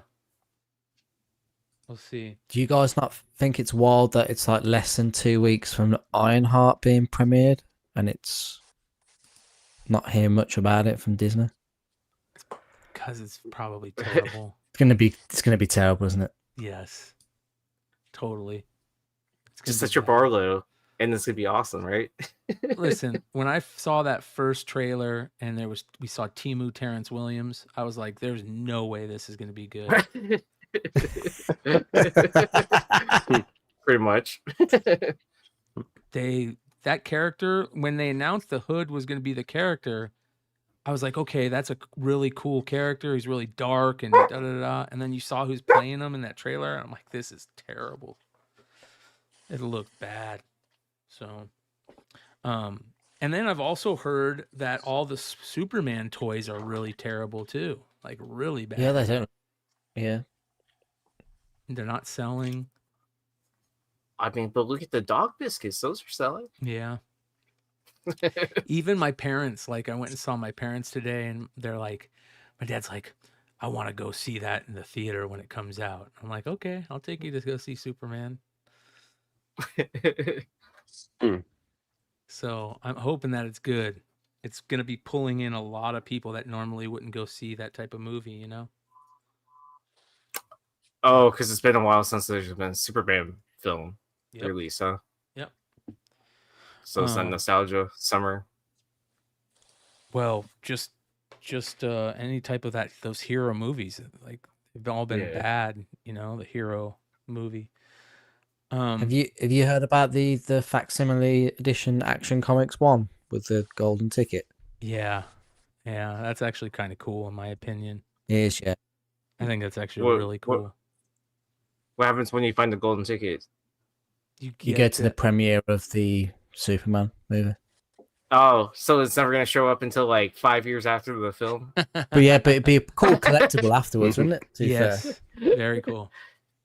Yeah, that'd be funny to try to redeem it like years after, even though it probably does like it expires, on the day of the premiere. or It's something like that. it's like those guys who find the Mountain Dew bottle caps that says you want a Nintendo game system, like 26 years after the bottles. I remember that shit, bro. I remember when Mountain Dew was doing that. That The was Surge crazy. fighter jet. Yeah. All right. There was another something really cool. Remember how I think we talked about, did we talk about this last week or on Wednesday? The guy that found in the attic the 1948 Bowman box unopened. And I think we talked about it on Wednesday. Okay. So check this out. This cache of pre-war era what the baseball hell? cards was found in a marble tin in a barn clean out. No way. Yep. Babe Ruth cards included. Wow. Look at this. Wow.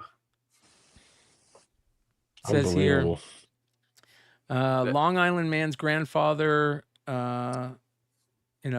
discovered during a barn clean out held a can of marbles, held a cache of several hundred 1920s era strip cards that include Babe Ruth, Ty Cobb, Lou Gehrig, Walter Johnson, actors and presidents. Wow. That's crazy. You know that dude was just going out to the barn to smoke a cigarette, and then He's dropping the cards in there. Yeah, after he finishes that pack, like he just puts the card in there. Man, look at that. That's crazy. There's Babe Ruth right there. 3 Babe Ruth. That's Babe Ruth right there. No, that's Lou Gehrig, I think. That's Lou Gehrig. That is awesome. What do you think the value is on this? Like if they graded it all. That's a great question. Let's take a look. Those are all Ty Cobbs. There's another Babe Ruth. Jesse sold one of those, I think. And those are the tobacco pack cards? No, not all of them. These no? right here are were from, they put these in newspapers. And they were strips and you would cut them. Okay. Yeah, they sell for a lot still. See? People will just Of course rip they them. do.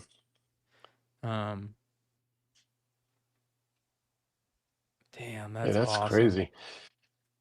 Yeah, that Babe Ruth is worth a boatload of money. I saw somebody was talking about that on another channel I was watching about sports cards.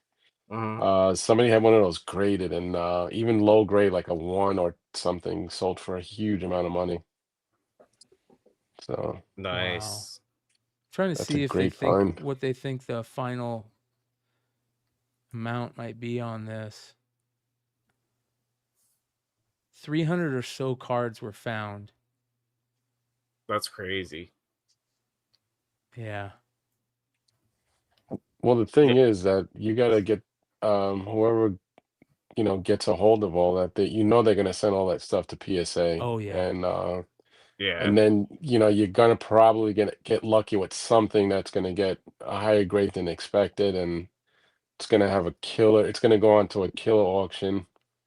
Yeah. Well, the smart thing to do would be to consign it with Golden, so you don't have to upfront all the grading costs for all that, because you can probably work a deal with them to, front the cash for you to grade all those cards, and then, instead of taking a bigger cut like ahead of time, because sometimes they give you money ahead of time, saying like, oh, we guarantee that you're gonna get this much.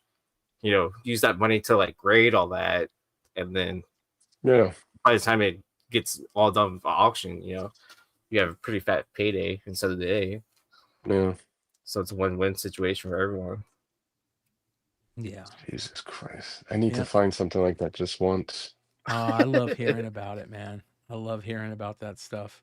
It's my I'm waiting till somebody finds that freaking case of 86, 87 Fleer. You know what I mean? But so which golden ticket would you rather have?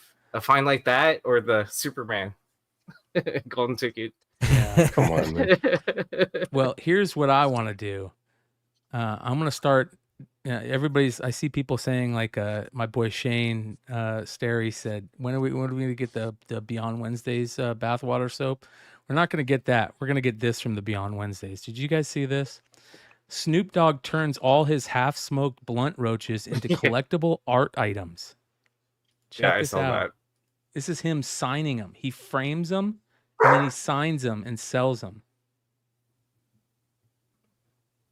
How much? I don't How think much I they could sell own him that. for? Let's see here. I would assume like at least $1 million, right? Oh no, dude. This is crazy. Wait, what do you think it If sells any, for then?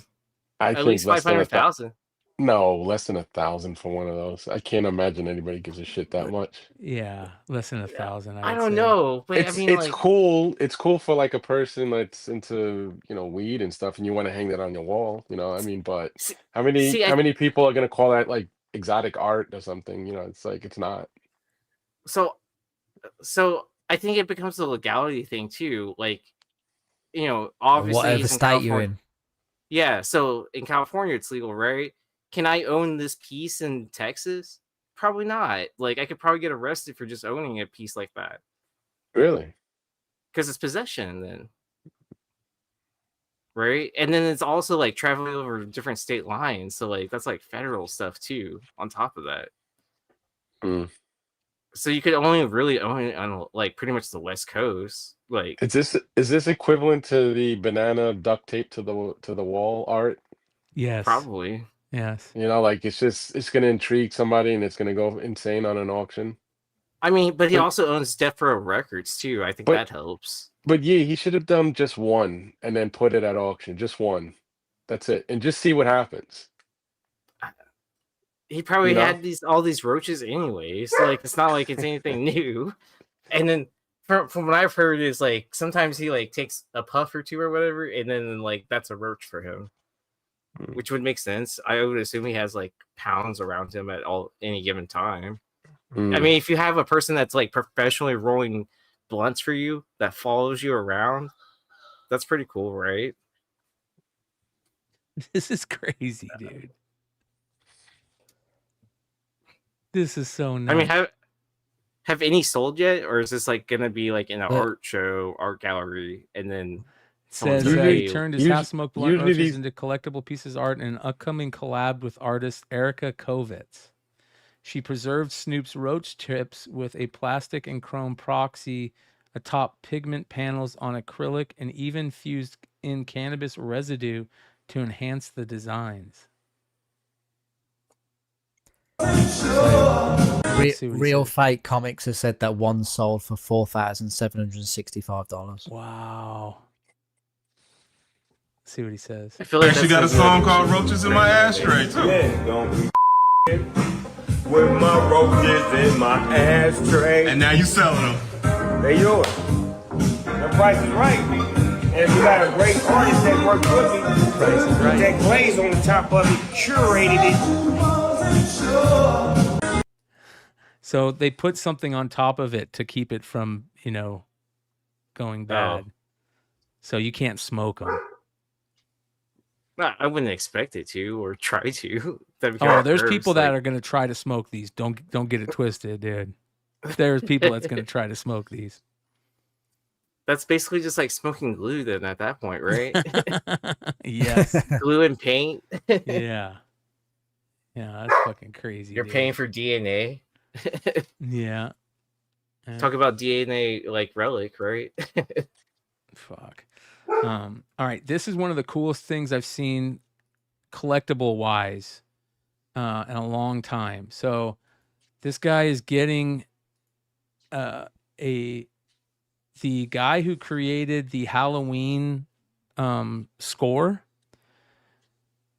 He's getting him to sign the album, the score of the Halloween album. But watch how this guy signs this. This is so cool. Is that his name? Alan Howarth? Yeah, Alan Howard. Is it Howarth? Howard. Yeah, a very talented composer, Alan Howarth, drawing on a piece of the Halloween score and autographing. He draws the notes. Oh, that's awesome. Of the Halloween theme.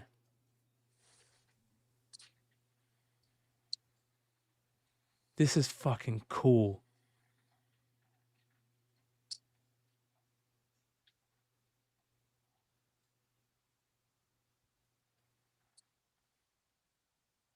And then he puts the notes on there. And that's how he signs his.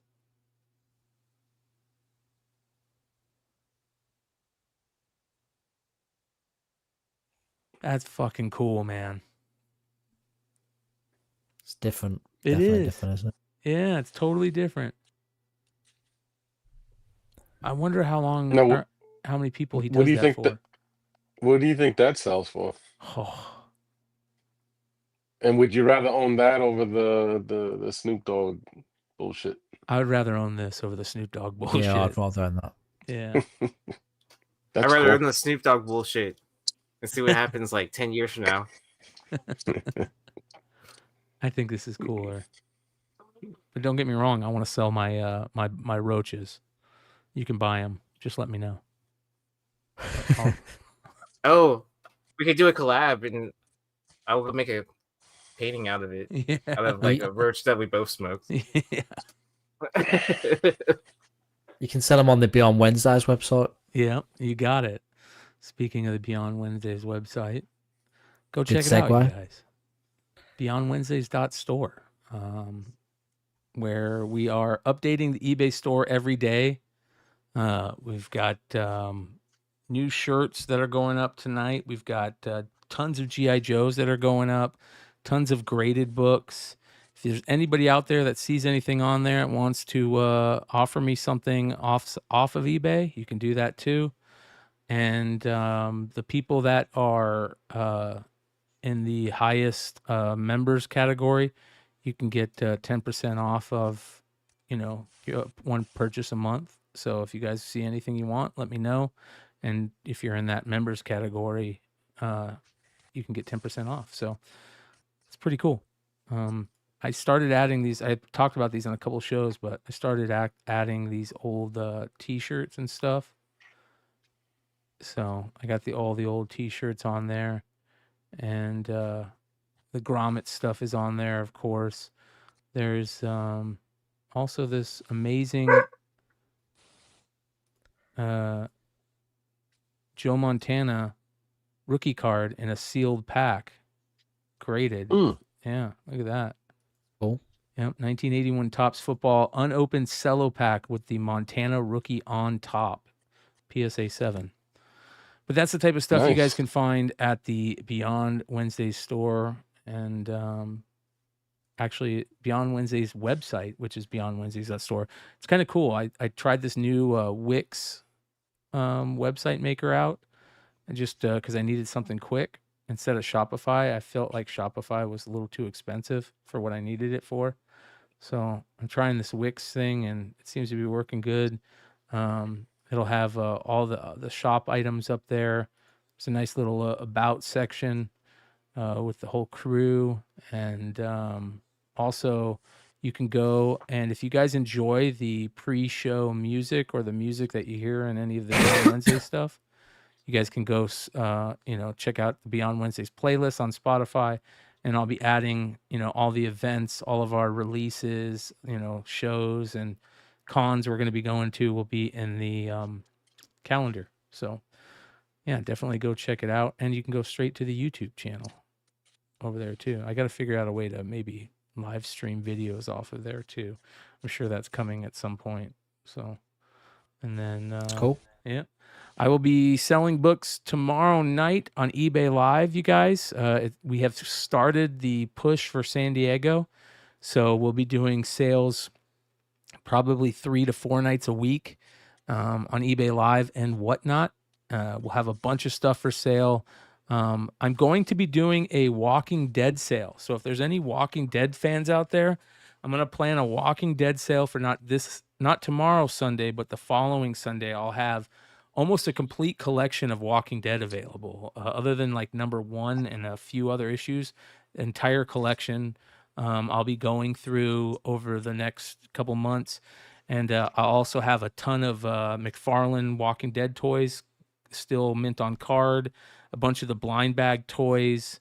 So those we'll do that, starting next Sunday. We'll do the Walking Dead sales. And then I'll also have a bunch of cards that I'll be selling. If you guys are into old school sports cards, I'll have tons of stuff from the 80s and 90s, like, rookies and, hits that are cool from cool players.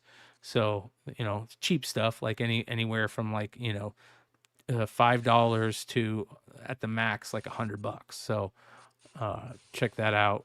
And you can keep an eye on the webpage and the calendar for information on when those drop. So you got anything coming up, brother? No, because I have a work conference next week, so I will be out next week. Shitty. Yeah, so I get back Friday night too, so I probably won't have Bite the Dip. I don't even know if I'll be on the show. Yeah. To be completely honest. Fuck yeah, no worries, brother. But I'll be back from Modern Comic Mayhem, so I'll be back in a week. Hell yeah. Yeah, James, there we go. You got anything coming up, bro? James? Oh, sorry. I thought, yeah. So, I'll edit this video for this retro gaming store that I went to, and hopefully at the end of the week, I should have Manu, the 9.9 newsstand, coming on. I love Manu. Good dude. He's got a PSA update, so we'll be talking about what's going on with PSA's grading comics. So hopefully that will be interesting. Oh yeah, yep. A lot of stuff happening behind the scenes with PSA and comic grading right now. A lot of stuff. Yeah. So, John, you got anything coming up? You got any shows you're going to be setting up at? Yeah, every month I set up at Route 110 in Melville, Long Island. Usually it's the last Sunday of the month, I believe, or the third Sunday of every month. And also Queen's Comic Party in Brooklyn. Every month I'm setting up at least one time at those shows.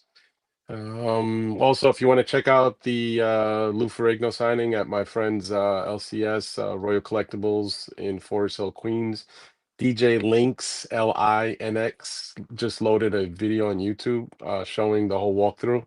So if you want to check that out. But other than that, I've been posting on my Instagram new books that I've been picking up. So if they see anything you like there and you want to pick it up at the show, make me an offer. I'm really very flexible and everything. So hell yeah, that's what I'm talking about. All right. Well, don't leave anywhere, you guys. Stick around here for a second. Thank you for everybody that watched tonight. Make sure you hit that thumbs up if you haven't hit that thumbs up already. I know a lot of you guys watch on your TV, and it kind of makes it hard to hit the thumbs up on your TV. If you're watching on your phone, I think you might be able to double tap, and that might work. But everybody else, figure out a way to hit that thumbs up. It really helps. I want to shout out to all the members of the channel. I see every one of you guys in the chat. I really appreciate you guys.